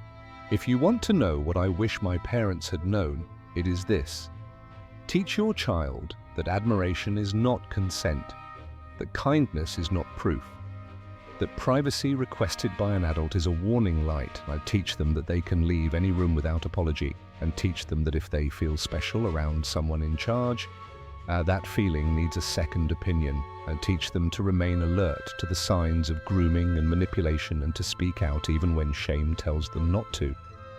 Teach them that the world contains danger and also people who will stand with them when they say a hard thing out loud. I do not want this story to frighten you away from joy. I want it to sharpen your attention so joy can travel safely. I still love the sea. I still believe in vacations and laughter and the kind of freedom that makes families glow. I also carry a compass I did not have before, a steady sense of my own worth that refuses to be traded for approval. I am not the worst thing that ever happened to me. I am not the quiet invented by another person's threat. I'm the owner of my narrative. And I choose to write it in a way that leaves the door open for someone coming after me. Sometimes the most important stories are the ones that are hardest to tell. That sentence was once a boulder in my throat. Now it is a door. When someone opens it, I stand on the other side and tell them what I learned. Safety is built in layers. And the first layer is permission to be loud when something feels wrong. The second layer is a community that believes you. The third is accountability strong enough to teach would-be predators there is nowhere left to hide. I cannot give back what was taken, but I can refuse to let it define the map of my life. If you are reading this and recognizing yourself, I am not a headline and you are not evidence, you are a person. You are not alone. If you are a parent, know that love cannot replace vigilance, and vigilance is love in practice. If you work with young people, understand that your authority is a promise, but not a pass. If you lead an institution, accept that safety is not a feature, it is a discipline. If you build places for families, design them for transparency, not convenience. Taylor's voice became a beacon of hope for other survivors who had been silenced by shame and fear. That is the part of the story I choose to keep word for word, because it is true, because it keeps being true, Every time someone decides to trust themselves more than they trust a polished smile. Predators walk among us. Yes, but so do guardians. So do bystanders willing to act. So do survivors who refuse to disappear. I am one of them. I am here. Story number 6. I used to measure my days by the steadiness of his breathing and the quiet between our arguments. On the ship, there was no quiet, only the pressure of steel and water and strangers who pretended not to look. And I kept asking myself a private question. How do you end a life without ending a person? The dining room taught me that shame can be louder than any orchestra. Chairs scraped, forks stopped, and I felt 100 eyes resting on my face, as if I was the spectacle and not the woman trying to keep her world intact. I had come aboard believing a vacation could glue a cracked vase. I was wrong. The cracks were fractures in the load-bearing wall. When he rose from the table, I realized there are exits that are not doors. Some people leave by volume, some leave by height. I thought I knew the map of his anger. I didn't. There are countries inside the people you love, bordered by storms you cannot cross. People tell me survival is a blessing. They don't say it can also be a courtroom. After he went over the edge, everyone had a version of what I had lived, and suddenly my marriage belonged to gossip, rumor, and policy. What nobody knows is that I had already left long before the rail. I left the night I learned to apologize for things I hadn't done. I left when I began to practice silence as a safety plan. The fall was only the part everyone could see. I can tell you exactly where I sat in the dining room because the chair remembered me. It left a faint pressure in my skin that lasted until morning. I had dressed the way people do when they want to believe in fresh starts, smoothing fabric as if smoothing a future. He had the kind of swagger that borrowed courage from a glass and paid it back with interest taken from everyone nearby. I managed the conversation the way a stagehand manages lights. Dim the bright parts. Spot the safe ones. Keep people from tripping. He was in rare form, charming, then careless, then cruel. I have learned that the shift between those states is not a change but a slide. The strangers at our table smiled because politeness is a leash. They would not pull until someone else did. And then he looked at me with that narrow focus that meant the thunderhead had found its target. "You know what your problem is?" he said. And my body recognized the old choreography. Don't escalate, don't plead, don't react. He kept going, dredging up grievances like a man tossing anchors into shallow water. I tried to offer the exit we both needed. I asked him to step outside, to breathe, to save us from the crowd. He answered with volume, and the room bent toward him. "Don't you dare tell me what to do," he said, and the words paced the length of the room. "I paid for this cruise, and I'll do whatever I want. If you don't like it, you can get the hell out." I felt something unclasp inside me. The strangest peace came over me, the kind of calm that walks in right before a bridge burns. I stood. I did not tremble. I had done that for years, and it had never purchased safety. The linen napkin was heavier than I expected, like a small ceremony in my hand. "I want a divorce," I said. I did not raise my voice. I didn't need to. The room carried it. The way a hall carries a vow. He rose so fast, his chair bucked backward. People stared, but their eyes blurred into a single pane of glass. He stumbled out, clearing a path with his temper, and I followed at a distance like a nurse shadowing a patient she cannot restrain. I won't tell you about the corridor or the turns, because those details have nothing to offer. What matters is that feeling of walking toward a door you have opened 1,000 times, and knowing this will be the last. What matters is the balcony. The way the ocean waits without malice. The way it accepts everything with the same soft violence. I found him already there. The sliding door open.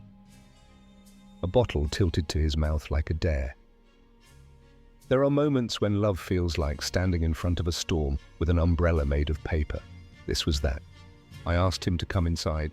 I kept my voice level because tone can be a fuse. He smiled in a way that meant he was no longer with me, that he had crossed into the country of himself and locked the gate. He spoke about humiliation like it was a currency I had stolen.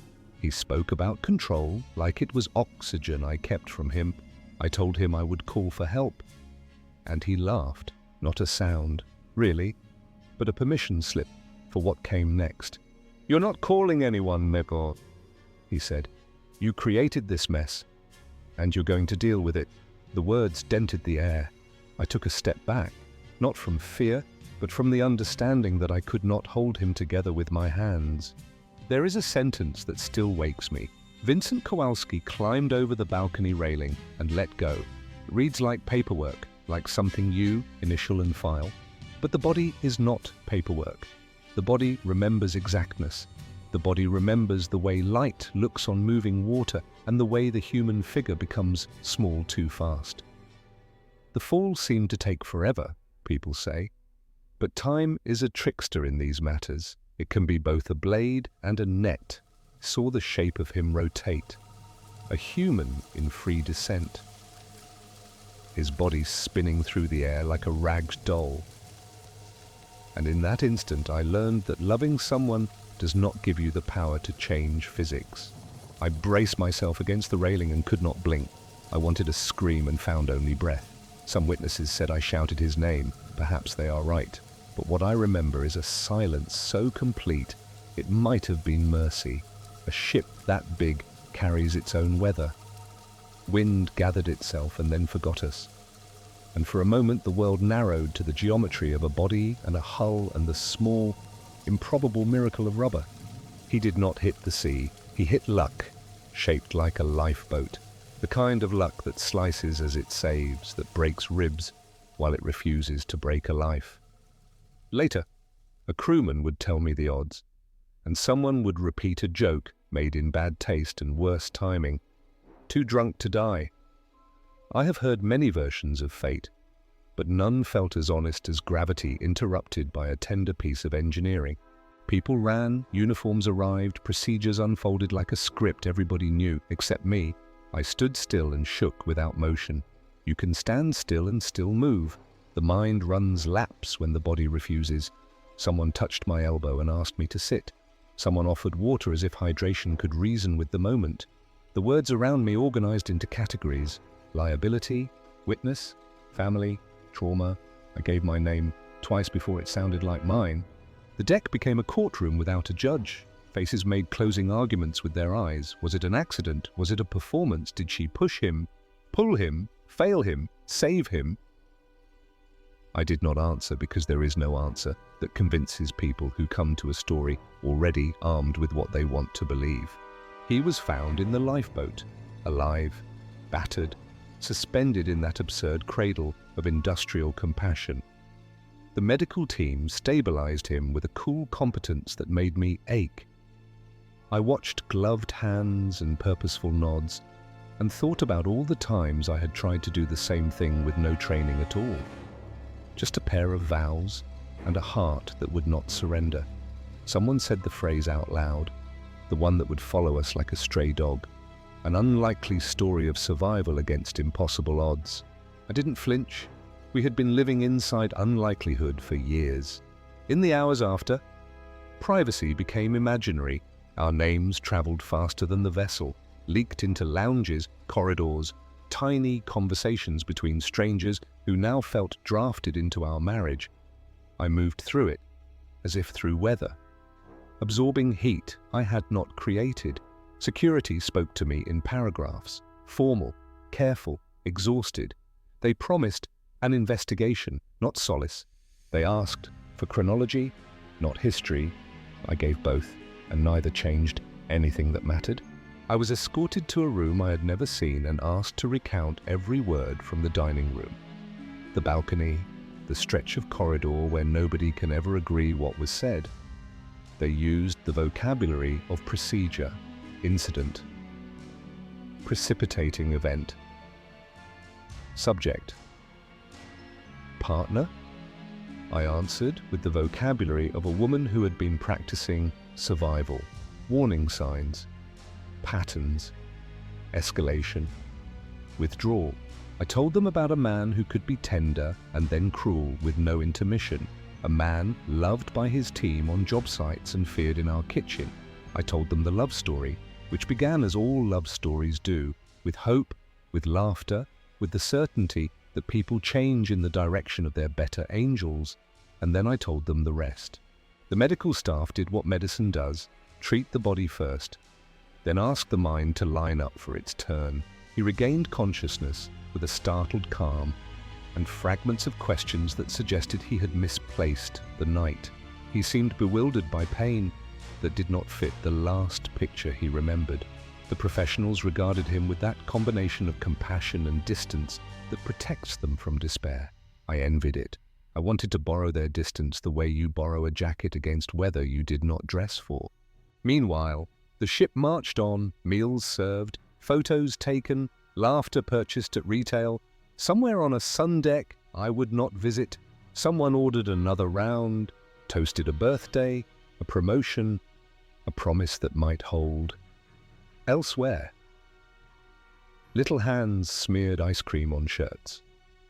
And future arguments took shape in tiny, normal ways. A ship is a city without an exit. Everything repeats until you disembark.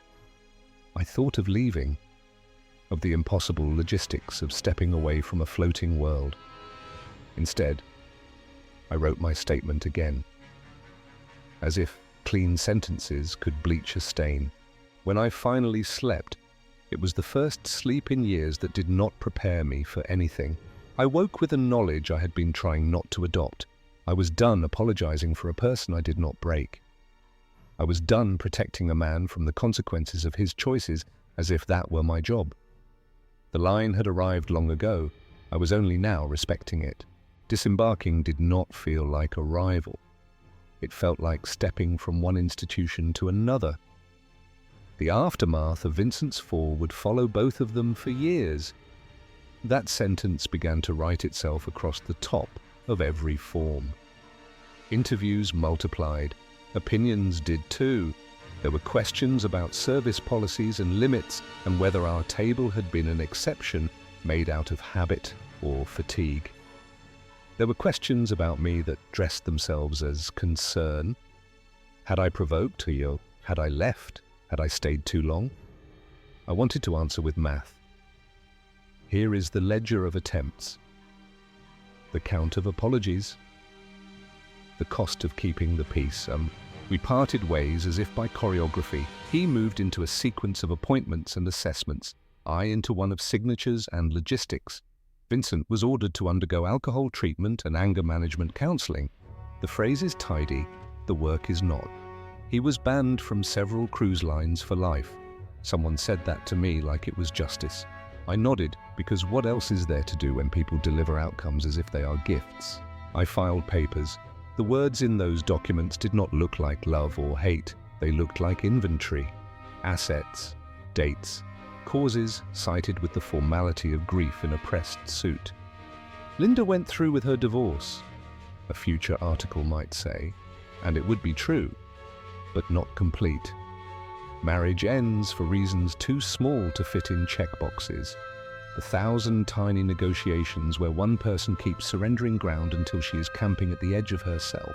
Friends asked what I needed. I answered with nouns: a locksmith, a therapist, a new coffee maker, because the old one belonged to another life. Meanwhile, stories about us floated through circles that would never intersect with mine. The cruise that was supposed to be a second honeymoon had instead become the final chapter of their marriage. People love symmetry. They like it when beginnings and endings share a stage. He called me once from a place with fluorescent lights and kind nurses. He said he didn't remember doing it, that the fall felt like a rumor someone had attached to his name. I believed he didn't remember. Forgetting is a skill some people acquire to survive themselves. Remembering was my job now. I held on to the facts as if they were railings, the words he had chosen in the dining room, the shape of him pulling himself over metal, the sound of nothing right after. Among crew, the story turned into a parable with a punchline. too drunk to die, passed from one set of lips to another. A way to file chaos under humour. I don't blame them. People need phrases to put on what they can't hold, but I prefer other sentences. The balcony plunge had become an unintended metaphor for their entire marriage. The metaphor worked too well. Reckless leaps, unlikely survival, pain that kept paying dividends. Reporters contacted me, then forgot me, then remembered when another ship had a different kind of incident and they needed a quote about policies and people. I declined. I did not want to turn my life into entertainment. I joined a support group instead, where women said each other's names like passwords. We compared maps of red flags and kitchen strategies. We learned to leave in small, steady ways, first with our minds, then with our paperwork, then with our feet. If you're waiting for a redemption where he shows up years later with humility and flowers, I cannot give it to you. Vincent lived to face the consequences of his actions. That is the redemption available. He did the work in rooms built for it. He slipped. He tried again. He slipped. He told a counselor things he never told me. He began to separate his anger from his name, to stop treating it like a birthright. He apologized once, not for the fall, but for the weather he had made me live in. I accepted the apology the way you accept a forecast, with gratitude and a jacket. As for me, I relearned mornings. I bought plants and kept them alive, which felt like proof I could sustain things that ask for water and patience. I went to the shore and did not look for ships. The sea had not wronged me. It had simply been the witness. I walked until I learned the rhythm of my breath as if it were new. I made friends with quiet again. I even laughed without checking the room first. People ask what I think saved him. Was it luck, grace, mathematics, design? I answer with a line I have earned the right to use. The odds of such a landing were astronomically small. And yet here we are, alive inside a statistic that should have been a memorial. What saved me is easier to name. Boundaries, therapy, women who refuse to let other women drown in privatized disasters. There is one more sentence I keep for myself. One I say when I need to remember that survival and living are not synonyms. Survival could be its own form of punishment. For him, perhaps, it meant awakening to the ledger of pain his choices wrote. For me, it meant a different awakening, the understanding that I could repair what was left of me without repairing him. I could build a life that did not require me to be anyone's shock absorber. The story ends, not with a reconciliation staged for cameras, but with something quieter and, to me, more miraculous. I make coffee in a kitchen that answers only to me. I set a cup by the window and watch morning declare itself. And when I think of that orange lifeboat, hanging like an afterthought on the side of a floating city, I give it another name. Not miracle, not fate, not joke. I call it a hinge. The night turned on it, and the door swung open, and I walked through. An unlikely story of survival against impossible odds. Yes, and also a story about choosing to live after you learn that love is not supposed to hurt like that. And the ship sails on, and so do I. Story number 7. I was paid to read fear before it owned a room. On a ship that sold sunsets and certainty, I learned how quickly certainty dissolves. Oceans keep 2 ledgers, one for the living and one for what the living refuse to face. Only one of those ledgers is ever audited. My name is Marcus Chen. I know how to stop a brawl, how to track a thief, how to change a narrative before it mutates. I did not know how to argue with water. He checked in like a rumor and checked out like a rumor. And rumors are hard to handcuff. If a city can misplace a person, imagine a city that floats. I run security on a ship that sells the idea of invincibility. People board with suitcases full of plans, photos arranged in their minds, comment lines already crafted for strangers back home. They step into the theater of safety, lifeboats painted like props, rails polished like promises. Announcements that cradle them into believing in simple outcomes. I am the man who knows how fragile those outcomes are. I am the bruise the ship hides under its tuxedo. This was the emergency signal that every crew member dreaded.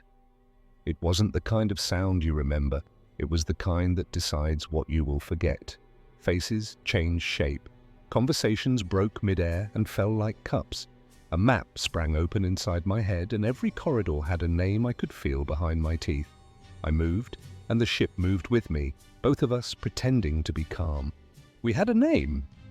The missing passenger was James Patterson, a 45-year-old businessman from Chicago who had been traveling alone on what his colleagues back home assumed was a well-deserved vacation. Nothing in that sentence is built to scare you until it disappears. People vanish in cities, and the city keeps walking. But the sea is honest about its appetite. It shows you its horizon and dares you to throw something against it. I pulled up the movement logs. We watch without blinking, entrances and exits, doors that whisper data when they open, key cards that announce their choreography. He'd attended a few of the ship's shows, eaten at the buffet, and spent hours reading on Deck 7's quiet observation lounge. I read that itinerary like a pulse, steady, unthreatening, glazed in habit. Habits are fences. He had been fenced in by ordinary choices, and ordinary choices do not explain edges. I looped the casino feed and chased him frame by frame. The room was a geography of smiles with numbers underneath. Wins carry a temperature, so do losses. James carried neither. The cameras tracked his movement to Deck 12, where he'd stepped out of the elevator and walked toward the ship's bow area. Then, inexplicably, he disappeared from the surveillance system entirely. Systems like ours don't lose people. They decide, for reasons we later name glitches, to be blind for as long as guilt requires it. You can walk a ship the way you walk a dream. Everything is familiar until one door refuses to be what it was yesterday. I dispatched teams. I stepped into the role the passengers could point to when they needed the performance of leadership. Protocols are theatre until terror is the audience. The search protocol was exhaustive and terrifying in its implications. We divided the floating city into grids, theatres and kitchens, staff corridors perfumed by bleach and midnight, storage rooms where silence stacks on shelves.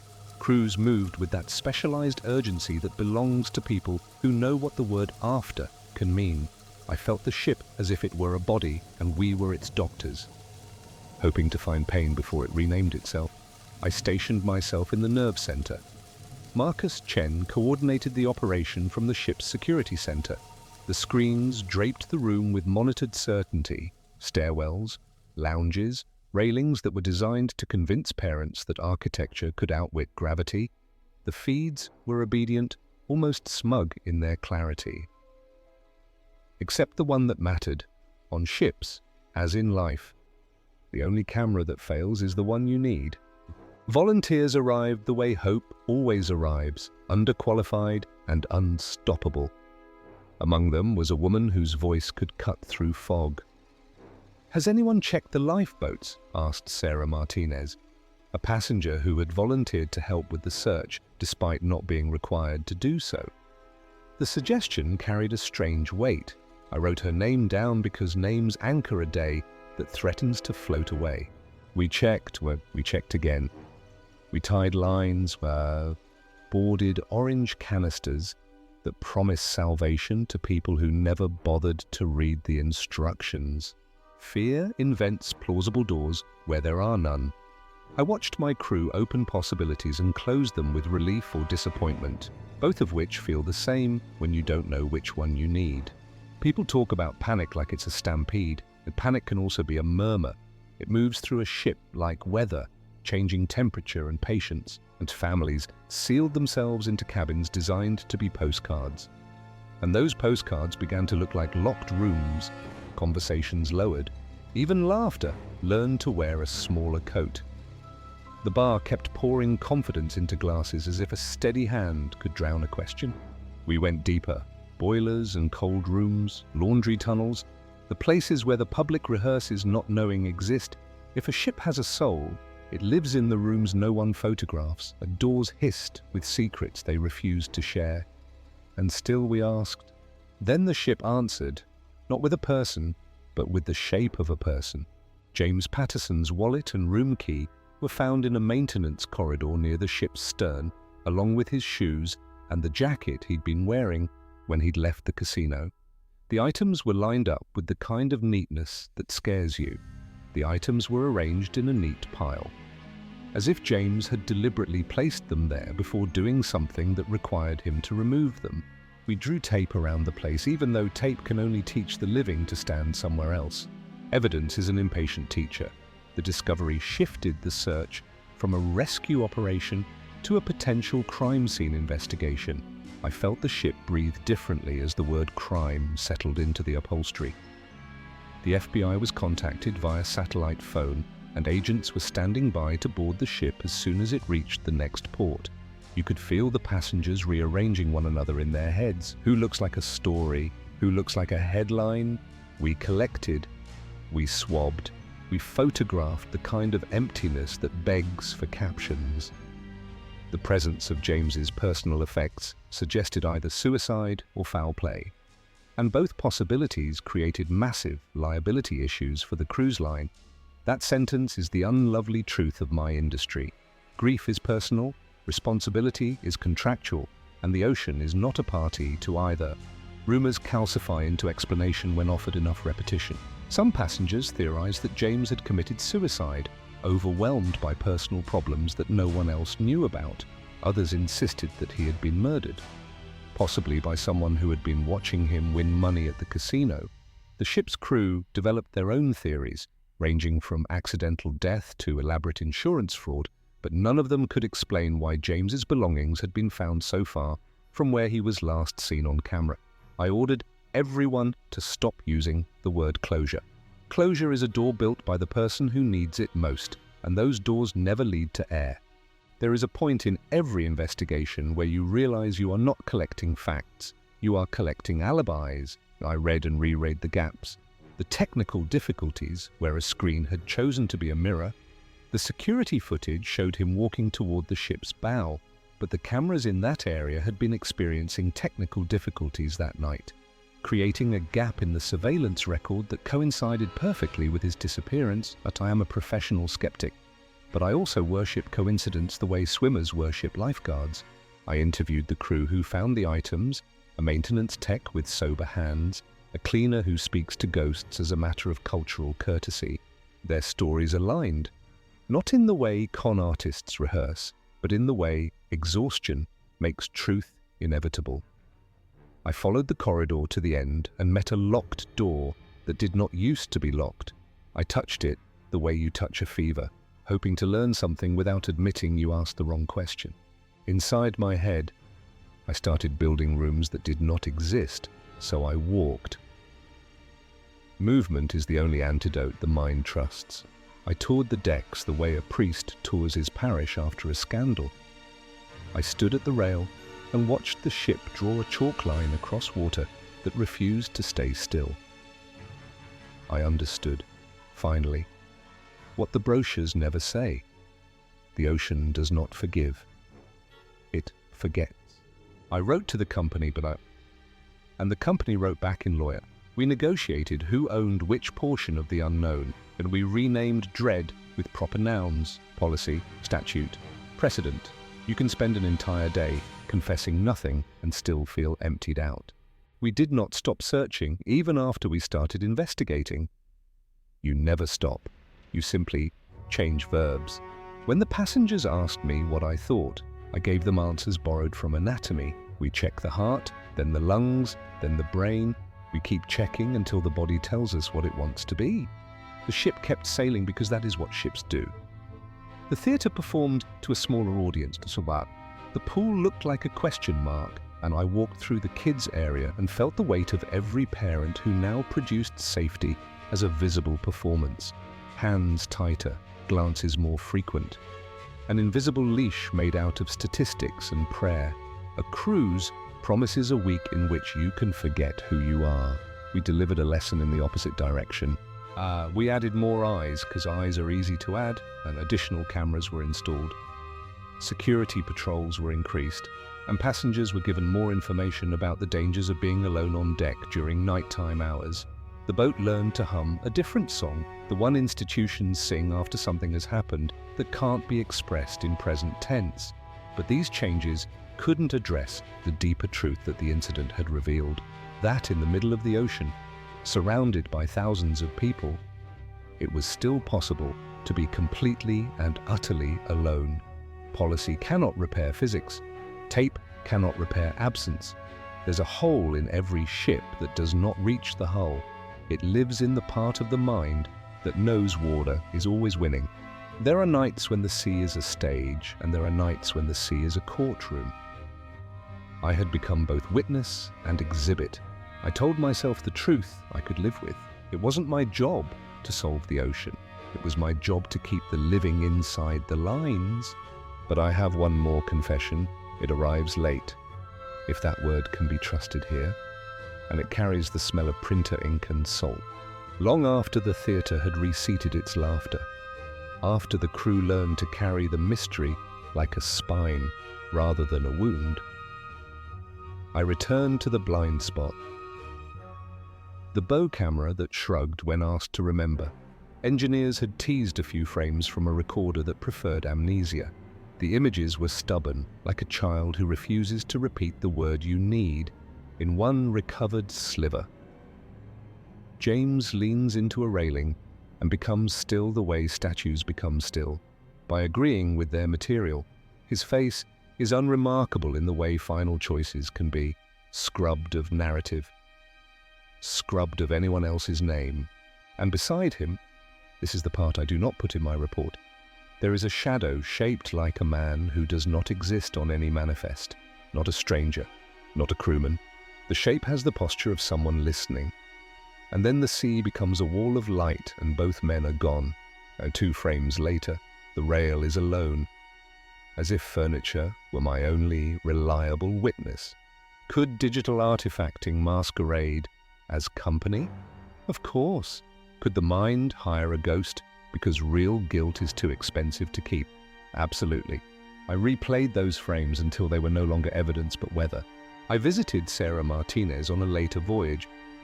Passengers return to the scene of their almost stories for the same reason detectives do. We cannot stand the idea that reality does not owe us a sequel. She asked me what I truly believed. I told her belief is a luxury the sea rents out by the hour and repossesses without notice. We installed more locks where we did not have doors. We trained staff to ask better questions before the wrong ones become necessary. I wrote a memo in which I replaced the word prevention with the phrase interruption of momentum. Momentum is the villain in most disappearances. Momentum of a thought, momentum of an accident, momentum of a hand. When you interrupt it, people live. When you don't, you build shrines to what-ifs. Sometimes I stand on an upper deck where the wind teaches you the shapes of your choices, boy. I look down into water that does not know my name and understand the mercy in that. Names keep us on the ship. The sea does not use them, even when it answers. Passengers still ask me about James Patterson by Wittimwee. They want a paragraph they can repeat to a dinner table with good lighting. They want a sentence that turns a vanishing act into a moral. The mystery of James Patterson's disappearance would never be solved. That is the only sentence I can offer that will not sue me. And yet, here is the other sentence I don't include in any briefing. I believe the ship kept a piece of him, the way people keep a certain look in their eyes after they've touched something they were not supposed to touch, a corner of carpet that refuses to lie flat, a hinge that needs oil no matter how much we feed it, a route I still walk when sleep refuses to become a room. We returned to water again and again, because that is what ships do. We deliver the living to shore and we deliver secrets to the deep. I have learned to let both deliveries proceed. When I sign off on a shift, the pages close, but not all the way. The ledger of the ocean clicks to a new line. I hope the living never learn the account number. One day, in a room with too much light, A lawyer asked me if the story had a lesson. So he wanted a sentence that could be stapled to policy. I gave him the sentence he could afford, but it served as a grim reminder that the ocean holds secrets that may never be revealed. He nodded, because that is what nods are for. I walked out to the rail and counted what I could count, the feet of deck between me and the horizon. The reasons a person might stand exactly there and make a choice that rearranges everyone else's. The ship moves when the horizon refuses to be called closer. Some nights, I imagine a man who is not on any manifest leaning beside a man who is, both of them listening to a tribunal that does not convene on land. If you need a promise, I have none. If you need a warning, I have only this. Cities that float inherit the courage of the water beneath them, and water is brave in a way we are not. Story number 8. I was hired to keep paradise spotless. That night, paradise tested me with something no training manual prepares you for. I looked up from the atrium floor and saw a man balanced on elegance itself. A human storm brewing atop polished railings, the orchestra cut out mid-phrase. Breath stalled across 5 decks, and 1,000 eyes found the single figure who would stain our floating city forever. Before anyone shouted a command, a different kind of gravity took over, and the ship learned what a mind untethered can do to beauty. I told myself to move. I told myself the job was simple. Isolate, contain, protect. I lied. This was not a spill. It was a reckoning. I work the clean side of chaos, like my badge says environmental officer, but the truth is simpler. I keep people safe from what people leave behind. The celebrity eclipse is built like a dream. Glass balustrades catch daylight, carpets hush footsteps. And the central atrium rises in a bright column where glass elevators glide past a grand staircase that makes even hurried travelers slow down. I have walked that column more times than I can count, memorizing the lines and seams like a second home. Beauty is not just surface, it is engineering that asks the world to behave. On ships, the world sometimes refuses. Passengers remembered a man with a precise haircut and a practiced grin. Some recognized him from an interview in a glossy magazine, real estate developer, others because he told them, green-eyed and emphatic, that he was from Seattle and needed a break from the noise of success. Crew remembered different things, the way he planted his elbows at the piano bar, the way he tipped in extravagant bursts, the way he boasted about an all-inclusive drink package as if it were a shield against limits. Bartenders are trained to measure as much mood as liquor. That day, the needle jumped. By the time a supervisor approached, someone had logged the phrase "6th whiskey" and underlined it twice. I met him in pieces, a report on my tablet, a radio call, the quick step of a colleague who had seen too much for comfort. His name never stuck. The manifest would have one. But the entire ship had already agreed on a different tag. Passenger X. Letters are neat, people are not. He had friends for a while, bar companions who liked his jokes and the way he bought rounds. Companions dwindle when jokes turn sharp and hands start drawing angry shapes in the air. Somewhere in that drift, he left with a bottle of bourbon he had no right to hold. Security called me because mess is my jurisdiction. "We may have a situation," the officer said, voice tight as a pulled cable. By the time I reached the central column, the crowd had already formed a ring, faces tilted upward toward a figure on the second-floor balcony. I knew the name only because it floated through the ring with 100 tense repeats. Passenger X. The letter stood in for what people didn't know: his first name, his last name, his breaking point. He had climbed onto the rail as if stepping onto a dare. He shouted about betrayals I could not verify, an X, partners who skimmed, a corporation without a soul. I heard my own training reading out its checklists, but lists do not quiet crowds. They were spectators, but they were also at risk. I moved to the front while the security team tried to approach from opposite sides, palms open, voices even. I watched his shoulders roll back and understood too late that he wasn't posturing. He was about to punish the room for listening. He dropped his trousers and made the atrium his stage.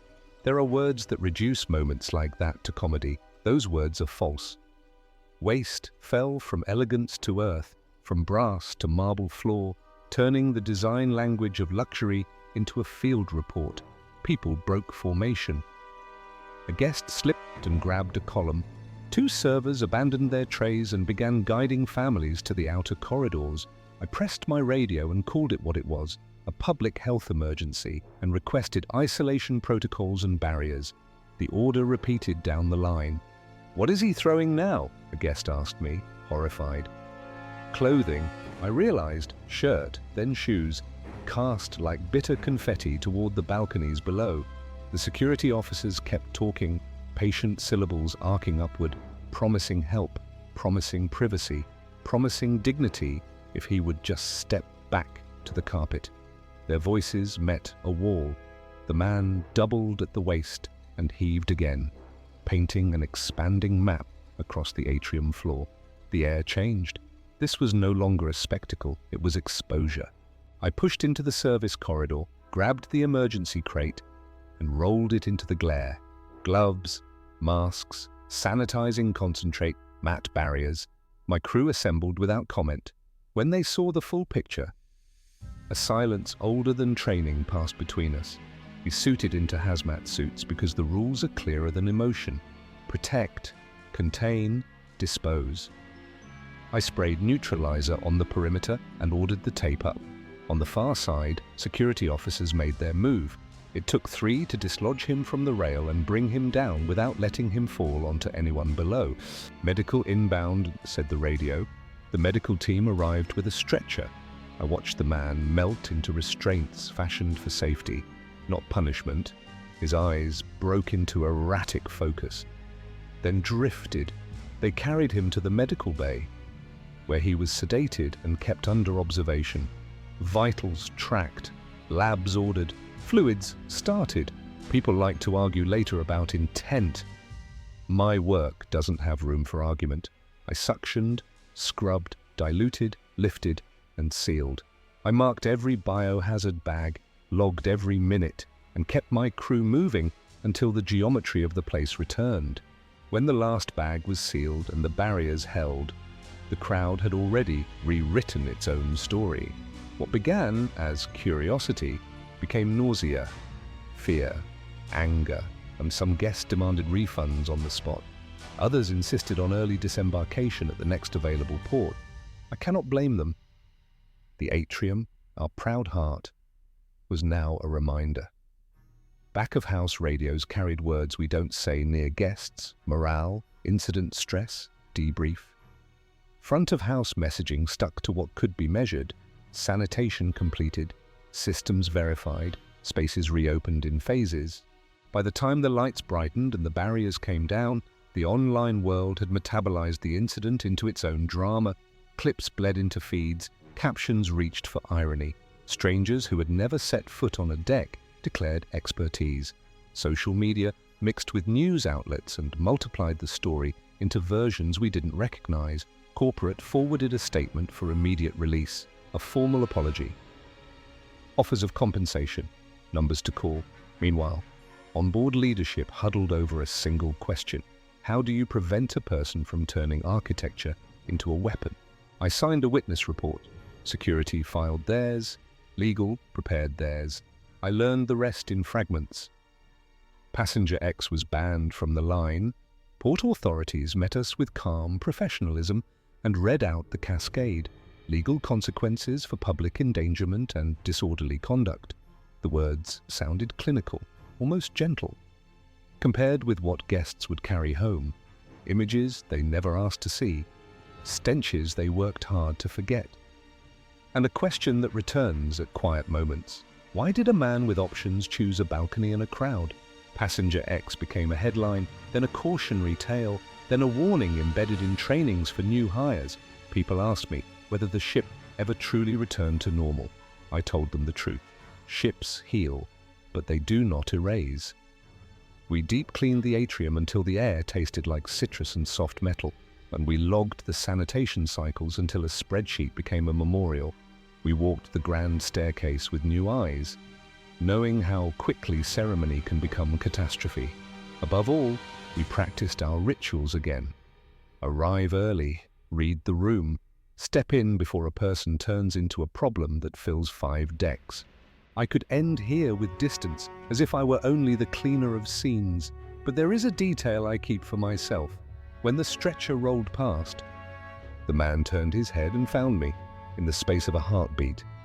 His stare held rage, pain, emptiness, and something else that didn't have a word. I saw the smallness of a person who had fallen through his own story. I wanted to say, "You are still a person," and I wanted to say, "The ship is still a ship." Instead, I nodded, and the nod stood in for every sentence I did not speak. If you ever stand beneath an atrium's marble and light, you might think, luxury is an armor. It isn't. Architecture is an invitation. It invites joy, and it invites collapse. It invites music and sometimes the aftermath of too many drinks and too many losses. My job continues because people continue. We carry our beauty aboard, and we carry our wreckage. We count on guardrails to hold. Most days they do. On that day, they didn't. And a single mind turned a careful world into a caution carved into polished metal.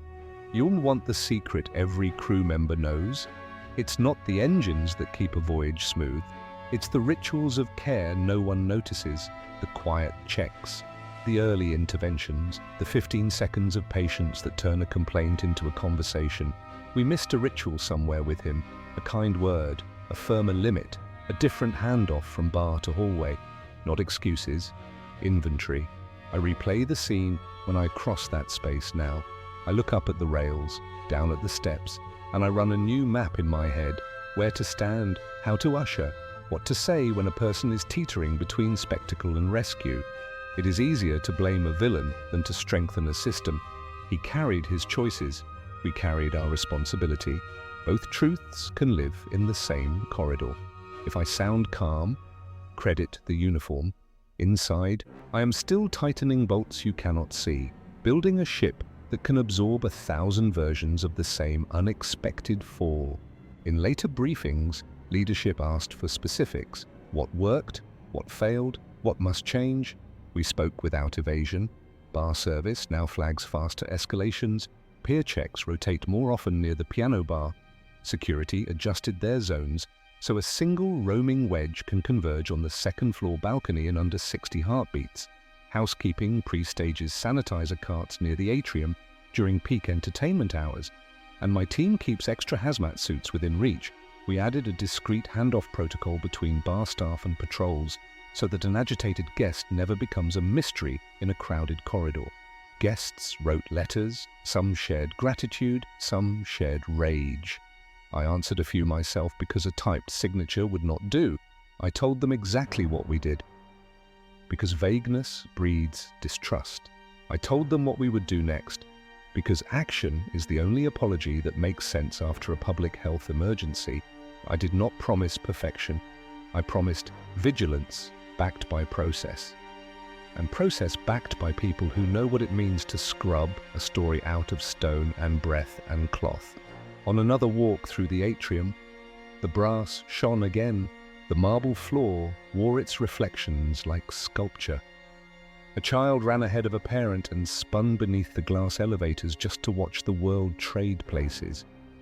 I stood on the landing of the grand staircase and listened for anything left behind. There was only the ship and the middle distance of the sea. I touched the rail, remembered the weight of a body balanced there, and let my hand rest a second longer than usual. The incident will always be a marker on my chart, a point that says, here, everything you know can be tested, but charts are made to be read and learned from. The next time a face tightens, the next time a voice pitches into fury, the next time someone insists the rules dissolve for them because they purchased comfort, I will call for help sooner Stand closer. Move quicker. I will remember that a problem wrapped in linen is still a problem, and I will remember that the safest ship is not the one that never sees a crisis, but the one that practices recovery until it is muscle memory. So if you hear the name Passenger X, know that behind the headline are people who held a line that day, security officers who moved with care, medics who chose help over humiliation, cleaners who chose diligence over disgust, managers who chose sunlight over secrecy, leadership who signed a formal apology and delivered compensation without bargaining. Know, too, that consequences matter.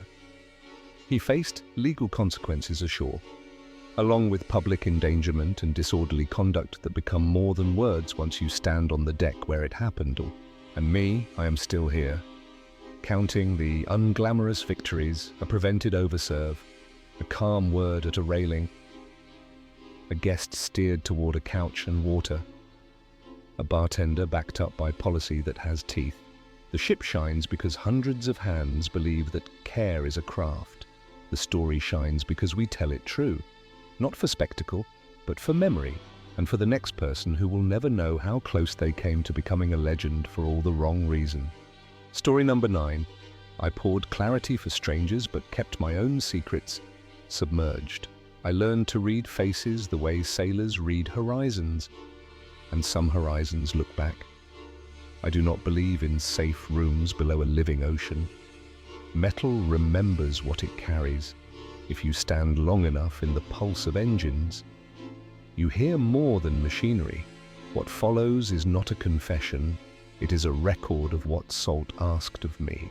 I tell this as the woman who tended a floating city's thirst, the one everyone knew for slicing limes thin and cold, and for recalling a favorite drink before a passenger could name it. No calendar can hold what happened, so I leave dates in the hallway, like damp coats. Below decks, I found company among a few co-workers who were curious about the language of the unseen. We were not fearless, we were hungry. We wanted the sea to answer back. We chose a storage room near the engines because the ship's pulse seemed to anchor breath and silence into something that could be negotiated with. The room was cramped and hot, filled with dusty crates and forgotten equipment, but it was far from the prying eyes of their supervisors. We slid the latch, dimmed the harsh light, and set the board on a crate that once held spare glassware. I told the others what my grandmother taught me about respect, about asking only what you were prepared to honor, then drew a circle of common sense around our foolishness. I brought the board I bought in a market, where the air smelled like rain and diesel. The planchette felt colder than it should. Even in that oven of a room, someone asked if we could really call what wants to be called. I said we would only listen. That was the first truth I told, and the first one I broke. We made a ring no larger than a galley table. I traced a protective sign the way my grandmother showed me, and my hands trembled though I pretended they didn't. "Is there anyone here with us?" Marina asked, her voice steady but filled with anticipation. The wood answered like a guest who had been waiting at the door. The planchette moved slowly at first, spelling out YES in a way that sent chills down their spines. I felt the temperature lean away from us, as if the room exhaled through a hatch we could not see. The board spelled out ELIZA, and Marina felt a surge of excitement. It wasn't really excitement. It was a current unspooling through my knees. Bertie. Stories travel on ships. Some served neat, others watered down. I'd heard one about a woman and a railing and a night. When the ocean took back what it believed was already its own, we asked for clarity, even though none of us had the nerve to accept it. The group asked more questions, and the planchette moved faster, spelling out phrases like cold, water, and help. Air grew heavy enough to raise a bruise. The atmosphere in the storage room grew heavy, the air thick with an unexplainable tension that made it hard to breathe. Javier's fingers shook against the wood. Sophia's lips formed a prayer I had not heard since childhood. A waiter muttered that we should stop. He was right, but Marina was too caught up in the moment to listen.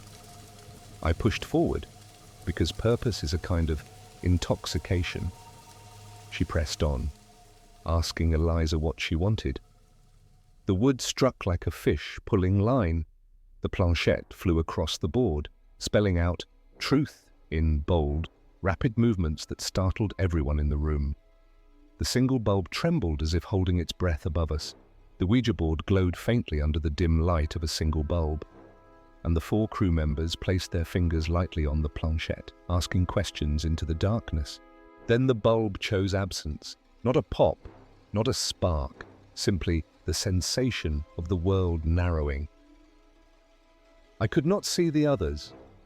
I could only feel their hands tense under mine, and the ship's engine seemed to step closer.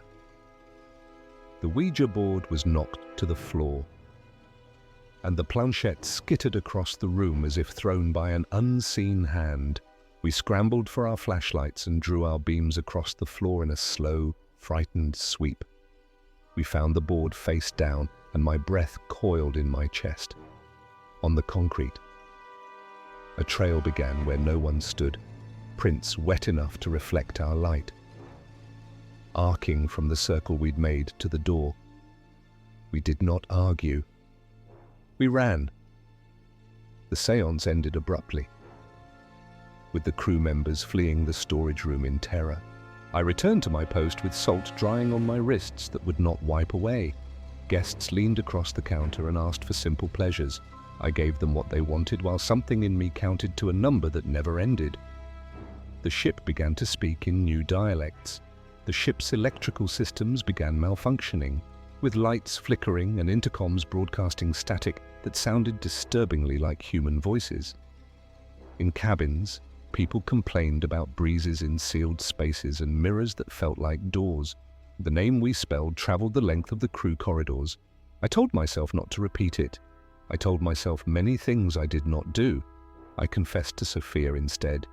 We met in the pantry, where the walls keep secrets better than people do. Marina confided in her friend Sophia, a housekeeper who had been part of the séance, and together they decided to investigate the ship's records to learn more about Eliza Thompson. It is amazing what a ship keeps and what it pretends not to keep. We found old reports that smelled like damp paper and denial. What they found was chilling. Nothing about her was simple. She had been pushed, according to a hushed-up investigation that had never been made public. Somewhere, someone had decided that silence was the tidiest way to resolve an untidy truth. The official report claimed it was an accident, but internal crew notes suggested that Eliza had been arguing with another passenger, a man who had never been identified, just before she went over the railing. Reading those lines felt like pressing hands to cold glass, the shape on the other side clear and unreachable. I carried those pages with me in my head, and the ship noticed. The séance seemed to have awakened something on the mystique of the seas, and Marina began to feel a presence watching her every time she worked her shift at the bar. When I lined up clean glasses, they shifted as if obeying the roll of a wave that wasn't there. Glasses would fall off shelves for no reason, and customers would complain about feeling cold spots in the room even when the air conditioning was off. I wiped the bar again and again, chasing a sheen that kept returning. When I finally looked up, the mirror refused me, my own face blurred to someone else's, hair clinging as if pulled from depth, skin pale as salt under moonlight, eyes that knew endings. Dropped the cloth and stepped back until my shoulders met the liquor shelf. A guest asked if everything was fine. I said it was the light. It was not the light. If someone asks why I did not tell the captain everything, I will say I tried. The ship's captain was informed of the disturbances, but he dismissed them as crew superstition and ordered Marina to keep quiet to avoid alarming the passengers. Rules are built to keep ships profitable. Grief does not read them. So I did the only thing I could without permission. I went back to B12 with Sophia. We brought salt, bread, a key, a length of iron chain scabbed with rust, and our humility. I placed the board on the floor again, but not to summon. This time, I came to release. I spoke the name once, like a doorbell, then set it down. I told the room we had learned what the paper had hidden. I promised we would carry her truth where the water could not smother it. I asked the sea to accept what belonged to it and let go of what did not. I did not chant. I did not demand. I gave her back her story in plain language, sentence by sentence, until my mouth felt like a cut washed in brine. We waited. The ship's pulse softened. The air lost its metallic edge. The board stayed still as a plate after service. Sophia took my hand. We listened for more of the old interference and heard none. The silence did not feel empty. It felt settled. We left a piece of bread and a pinch of salt in the corner, closed the door, and walked the long hallway without speaking. I slept that night the way a harbor sleeps, eyes open to the tide, but calm. The days that followed untied themselves slowly. Glasses stayed where I put them. The mirror gave me back my face. I carried the printed pages in my apron until the corners curled. Then I sealed them in an envelope and mailed them to someone who could not be forced to look away. I believed that might matter. I believed it even when I was called into an office with air that never smelled like the sea. Marina and her seance group were quietly let go from their contracts, with the cruise line citing unprofessional behavior as the reason. I folded my uniform with hands that knew the weight of glass and steel and put it into a suitcase that still smelled like limes. Marina returned to Bulgaria, haunted by the knowledge that she had opened a door to something she couldn't close. My grandmother set tea in front of me and said nothing. She kept her books of signs and iron nails in a blue glass jar and did not need to ask what I had seen. I sat by her window for a long time and listened to the traffic pretend to be waves. I am not brave now. I am obedient. I have learned the difference between hunger and permission. The story of Eliza Thompson and the seance became a cautionary tale among maritime workers, a reminder that the ocean holds spirits that are better left undisturbed. Ships talk to one another, people talk more. I know my name is stitched to that story like a tag to a collar. I accept it. I sharpened my knives again because habits survive storms. When I hear engines in the distance, I think of a storage room that taught me a lesson the way only salt can teach. For Marina, it was a lesson in the dangers of tampering with forces beyond human understanding, and she never touched a Ouija board again, fearing what else might be waiting to answer her call. Story number 10. I stepped onto a gleaming city at sea, carrying a hope I had guarded for too long. Room to breathe, room to be more than the woman always bracing for the next demand. From the first sway of the decks, the world I knew retreated like a shoreline in fog, and I let myself believe that kindness was the default setting of strangers. Service followed me like a tide. Polished shoes, crisp uniforms, a hand appearing with fresh linens the moment I imagined softness. I told myself that attention was simply part of the theater, not a spotlight with teeth. I was wrong, and the moment I learned that, the horizon inside me changed shape forever. I came aboard with Carla, my anchor and co-conspirator in joy. Salt touched my lips like a benediction, and the hull thrummed with the promise of an uncomplicated week. I am a single mother in Miami, a woman who keeps a calendar the way a juggler keeps knives. And I wanted a stretch of water where the only thing I had to hold was a railing. The corridor to my cabin smelled like citrus and laundered cotton. The bedspread was tucked with geometric precision. The mirror returned a face that looked almost rested. A crew steward introduced himself with the practiced warmth of hospitality, fresh towels appearing exactly when I thought of softness. A quiet check-in just as I reached for the phone. I let myself accept it as choreography. Nothing more. The ship made leisure feel like a profession. Music curled out of lounges, decks glittered, ice in glasses shifted like little landscapes. Carla and I drifted through the ritual of ease, unhurried meals, slow walks, a spa where the hush became a kind of permission. Against my collarbone lay a small gold necklace, not a statement, more a secret. It had been my mother's, and when I pressed it between two fingers, I could still hear the voice that told me to stand tall without growing hard. In the room, my modest jewelry box waited by the mirror, unassuming and safe in the way that rooms on vacation are supposed to be safe. I closed the door on that certainty and went out to taste the blue. It started as a nudge at the edge of attention. A brochure set at a slightly different angle, a towel folded in a manner that belonged to a different set of hands, and small, innocent shifts, nothing you would call security for. I told myself that a floating city has its own logic, that on a ship, objects migrate. Then the first truth introduced itself with the calm of a judge. The necklace was gone. I opened drawers that didn't need opening. Checked pockets on dresses meant only for sunlight. Lifted the corners of a mattress as if faith might hide there. I set the cabin in careful disarray, as though the right pattern of searching could undo the wrongness I had found. I explained everything to security in a small office that smelled faintly of paper and coffee. Forms appeared. Questions were gentle and precise. The words made sense. Logs, checks, procedures. My pulse spoke a different language. I returned to the dining room and sat with Carla. And if you had watched us from another table, you would have seen two women performing appetite.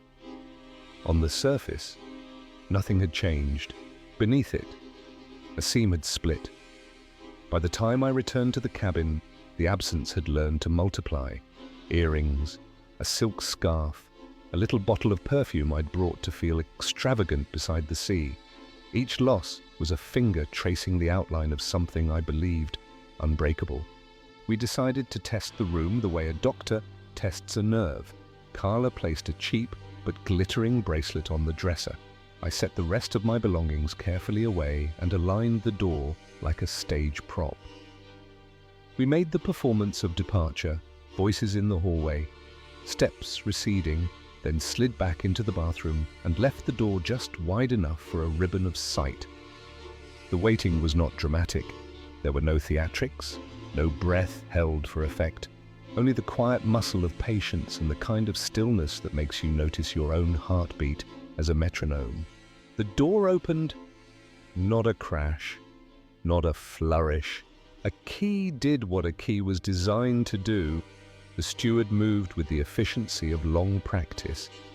The way someone moves when they've made many beds and emptied many bins and learned the delicate hierarchy of privacy on a ship.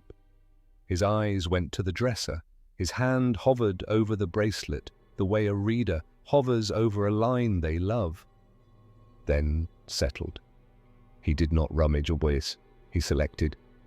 It was not clumsy. It was fluent. Carla and I stepped out of the bathroom together, and for a quiet, suspended moment we formed a triangle of roles no one wanted to be cast in. He spoke first, words about checks, about service, about routine, but the script in his palm glittered, and the scene refused to be rewritten. Security arrived with abrupt competence. I wrote a statement with hands that refused to tremble because trembling felt like surrender. Logs were checked. The electronic story of the master key traced a thin, cold line to our cabin. Officers lifted the jewelry box, made notes, moved through the space like cartographers, mapping a path back to sense. The investigation took on weight, and weight steadies. The crew member was escorted away. Relief didn't arrive with trumpets, it arrived quietly and left quickly. When a wall cracks, you don't celebrate the moment you notice, only the moment you know it can be repaired. Later, an officer told me that a secret compartment had been discovered in his quarters. The phrase was tidy, almost clinical. In my body, it landed like the shape of a hand I didn't invite. Inside that compartment, a small museum of other people's private meanings, cash and trinkets, and the kind of objects that would never be catalogued by a gallery because their value refuses to sit still. My necklace was not among them. I had known it would not be. Some things vanish in ways that refuse return. Apologies followed in careful, committee-polished sentences. Cordialité. Offers were made, an adjustment to the bill here, a refund there, as if a ledger could comfort a ribcage. But the break wasn't in the numbers. It was in the place where welcome meets boundary. I had stepped aboard, believing in a balance between service and sovereignty. Now I understood how easily those lines blur when someone with a pass and a key decides that your door is merely a suggestion. I stood before the mirror and measured the new shape of my reflection. My mother has been gone a long time, but her voice is still a house I can enter. Be good, but be whole, she used to say. And the two clauses felt like separate oceans I had to sail simultaneously. I pressed the absence at my collar as if touch could conjure metal. I said her name. I said mine. I said the word I had been avoiding, because saying it would finalize the geometry. Betrayal. After that came loss, heavier than the chain, lighter than stubbornness, present in the way an empty hook still holds the memory of a coat. So I did not wait for someone else to steady the floor. I learned the ship's layout the way survivors learn maps, by noting exits and choosing seats that offered a view of doors. I kept my passport on me. I wrote down names until they formed a small directory in my phone. When people smiled, I returned the smile, and I also measured the angle of their shoulders to the hallway. Resilience, I realized, is not a metal breastplate. It is fabric. It breathes. It warms. It can tear. And it can be mended by hands that care to mend it. The ocean remained gorgeous. The sky did not apologize. Beauty does not atone. It insists on existing beside everything else. When the authorities boarded at the next harbor, paperwork expanded like tide water. The crew member was handed over with procedural calm. I expected satisfaction to bloom. But endings are rarely generous. Closure is a bureaucratic word. Healing is a living one. I walked the decks at dusk and narrated the day back to the water. The discovery, the confrontation, the way my own voice had been both steady and small. I rehearsed a sentence I could live with. What happened to me was wrong, and I will not let it tell the whole story of me. Back in Miami, friends asked if I would ever sail again. They meant well, as friends do when they offer the future back to you like a menu. I told them I prefer rooms now where I can read the exits with a glance and decide who approaches my door. I want holidays that feel like open windows, not sealed boxes. I choose places where the quiet belongs to me and the lock answers only to my hand. None of this is bitterness. It is taste. Acquired the way one acquires a language, through repetition, through error, through a moment when the right word finally arrives. Still, there is a version of me who believed the ship was paradise. I honor her. She trusted. And trust, it is not foolishness. It is a choice to let the world come close. What failed was not instinct. What failed was a person. A policy can be airtight and a person can find a seam. A door can be secured and a master key can still breathe past it. So I build my life around seams, where they tend to appear, how to reinforce them, when to step back, when to hold fast. Some stories clamor for spectacle. Mine prefers the vocabulary of small motions, a hand near a drawer, a polite knock at a door, a look that lingers 1 second longer than manners require. It is the slow education of realizing that the room you paid for with hope can become a classroom where you learn vigilance without surrender. It is the decision to speak plainly so that someone else will recognize the warning sooner if a mirror looks wrong or a keepsake goes missing. Your instincts are not an inconvenience. They are a compass. Trust is not weakness. Protecting it is not unkindness. I give second chances where they are deserved and none where they are demanded. I will not pretend that a perfect ending arrived. No package found me with a neat label and a reunion inside. Life rarely draws circles that clean. What I have is a map of my interior coastlines with fresh marks, a red X where the violation occurred, an arrow pointing toward the beaches I still want to walk, an asterisk beside paradise reminding me that beauty built by human hands deserves admiration and a practiced awareness. So I keep a private inventory. I keep Carla, who stood shoulder to shoulder with me in a room that should have been forgettable. Keep the sound of waves against metal and the way the horizon softened the lines around my eyes. I keep the understanding that accountability can live even inside a theater of smiles. I let go of the demand that apologies repair everything. I let go of the old self who believed rest required proof of absolute safety. Safety is not absolute. Rest is still possible. If you recognize yourself in this, make the lesson portable. Pack smaller. Keep what matters near your heartbeat. Use safes when they exist, and locks when you can choose them. And note names. Praise good service loudly, and report harms with the same clarity. Ask for help early, and when you come home, let the ocean be what it has always been. A reminder that the world is vast. And so are you. Sometimes my hand still rises to my collar without invitation. It touches the place where metal used to warm my skin and finds only skin. That gesture is not a wound anymore. It is a ritual. If I ever hold that pendant again, it will be because it finds its way back, like anything that remembers the road, to its first home. Until then, I carry the story instead. The story is heavy. The story is mine. I will not set it down, and I will not let it define the size of my life.